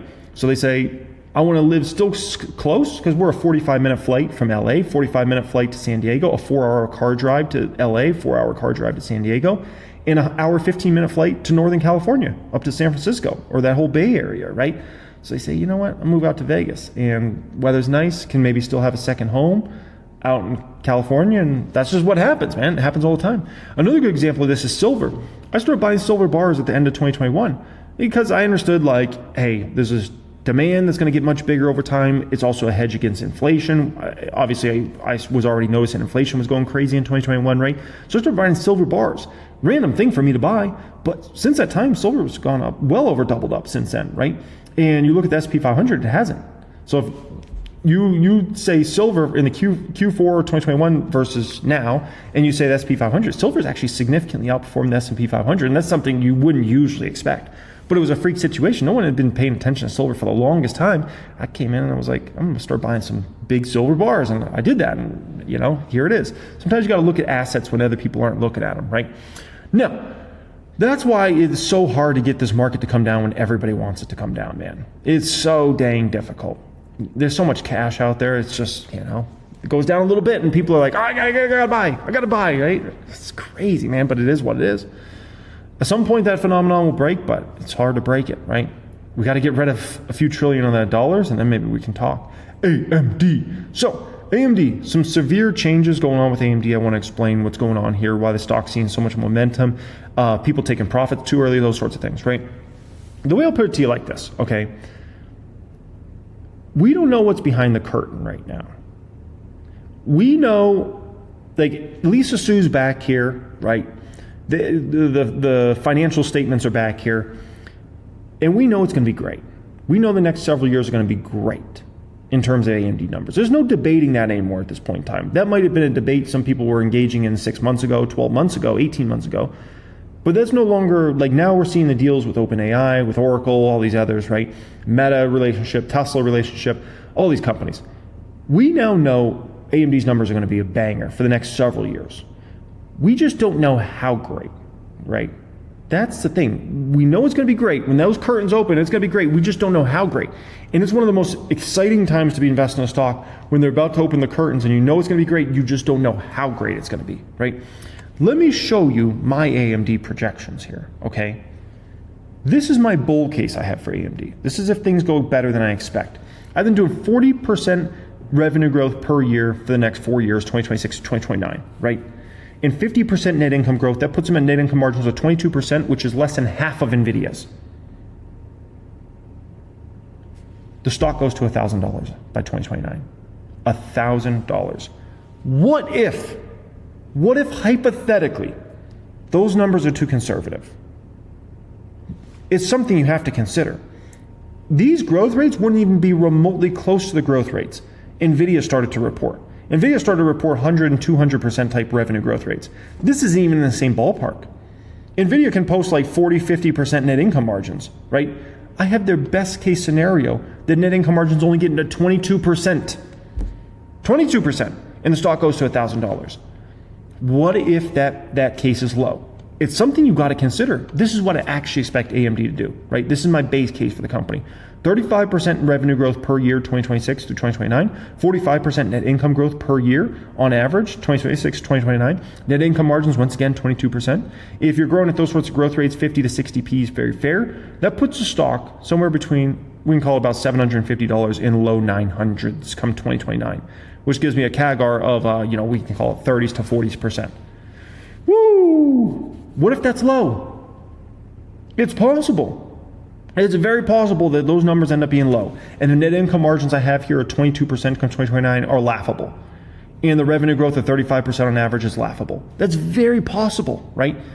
And so you got to understand, you do not want to sell a stock. Like, why am I couldn't even consider selling one share in the public count of AMD right now. I got 2,555 shares or something in there. I couldn't even consider selling one share right now because I don't know what's back there. I just know it's great. I just don't know if this revenue growth is going to be 30% a year for the next several years, 40%, 50%, 60%. But if it's 40% plus on average, this stock could run to 1,000. And I'm not going to look to get out of a stock at 200 or something when it might be on a run to 1,000 over the next 3 or 4 years, right? So this is not a moment you want to cash a stock like AMD. This is a moment you want to hold every share as tight as you possibly can. And there's a reason people keep buying in the stock in a relentless manner day after day. Remember, we haven't even started seeing numbers yet. We're just going to start getting a glimpse of behind the curtain when they report their numbers, in about a week from now, right? They'll give us a first glimpse of like what is actually going on with AMD, right? And we'll get to see the numbers, the guidance. That's just a glimpse. And that's going to give you some intel on like, oh shoot, things might actually be better than we anticipate. And remember, the 400 series, that's next year's story. So the numbers, whatever you're seeing this year is going to be kind of a joke compared to what you're going to see next year and in 2027. So keep that in mind, folks. Like we got a long game to play out here in regards to AMD, right? Now you might ask yourself, well, what if the market corrects Q4, Q1, which is fair. Like that might happen, right? You might get a correction this quarter or next quarter, right? Like that's going to pull down all stocks. If that happens, that's no guarantee, but if that happens, it's a realistic possibility. Who cares? Who cares? Like, okay, let's say AMD goes to 275, then we get a correction in the market and it falls to 225. Oh, wow. I'm not going to try to create a taxable event and try to worry about getting back in at the right time for a stock that's probably on the runway to $500 to $1,000 a share. No. I'm not going to say, okay, stock goes 275, I'm going to cash, then hopefully the market goes down, brings AMD down to 225, I'm going to get back in AMD, get $50 of arbitrage per share, then ride it up to 500 to 1,000. No. Because I don't know, like what if we don't get a correction in this quarter or next quarter? And AMD just keeps running. And next thing you know, that stock's 300, 400. Then next year it hits 500, right? And then over the next few years, it ends up eventually reaching that. I'm not going to play that whole game of, with long-term investments, you just let it play out, okay? And then once again, at some point in time, AMD will get to a price where it will make sense for me to start taking profits. But it's not even close to being there. It's not even close to being there yet. I mean, when I run my base case and I'm still at 30 and 40% CAGRs, it's not close. We're not even close to the stage where I start to take profits. This stock runs to 500, then I can start 400 to 500 range. Then I can start making a case of maybe it makes sense to maybe take some profits here and there. But that'll depend upon growth rates. What if by that time AMD's starting to report 50, 60, 70% revenue growth? Well, shoot. Then it won't make any sense because then AMD's probably going 1,000 plus. That's, you got to run the math. When you run the math, then you can start to figure out, okay, it makes sense to take profits or not, right? And AMD's at a big inflection point in their business for the next several years. So we don't even know exactly what the math is going to be, but we just know it's going to be dramatically higher than where we're at right now, right? All right, guys, I hope you enjoyed today's video. I hope you appreciate these videos I produce for you guys at least a few times a week here on the main channel. I really hope you enjoyed it. Additionally, if you want to learn from me on a much deeper level, pinned comment down there is to apply to join private stock group, private wealth group, get access to 1000xstocks.com, all this stuff so you can take you up to a much higher level. And once again, especially you need to get in there if you're under $100,000 net worth, because starting January, everybody that joins in there is going to have bare minimum $100,000 net worth. Much love and have a great day.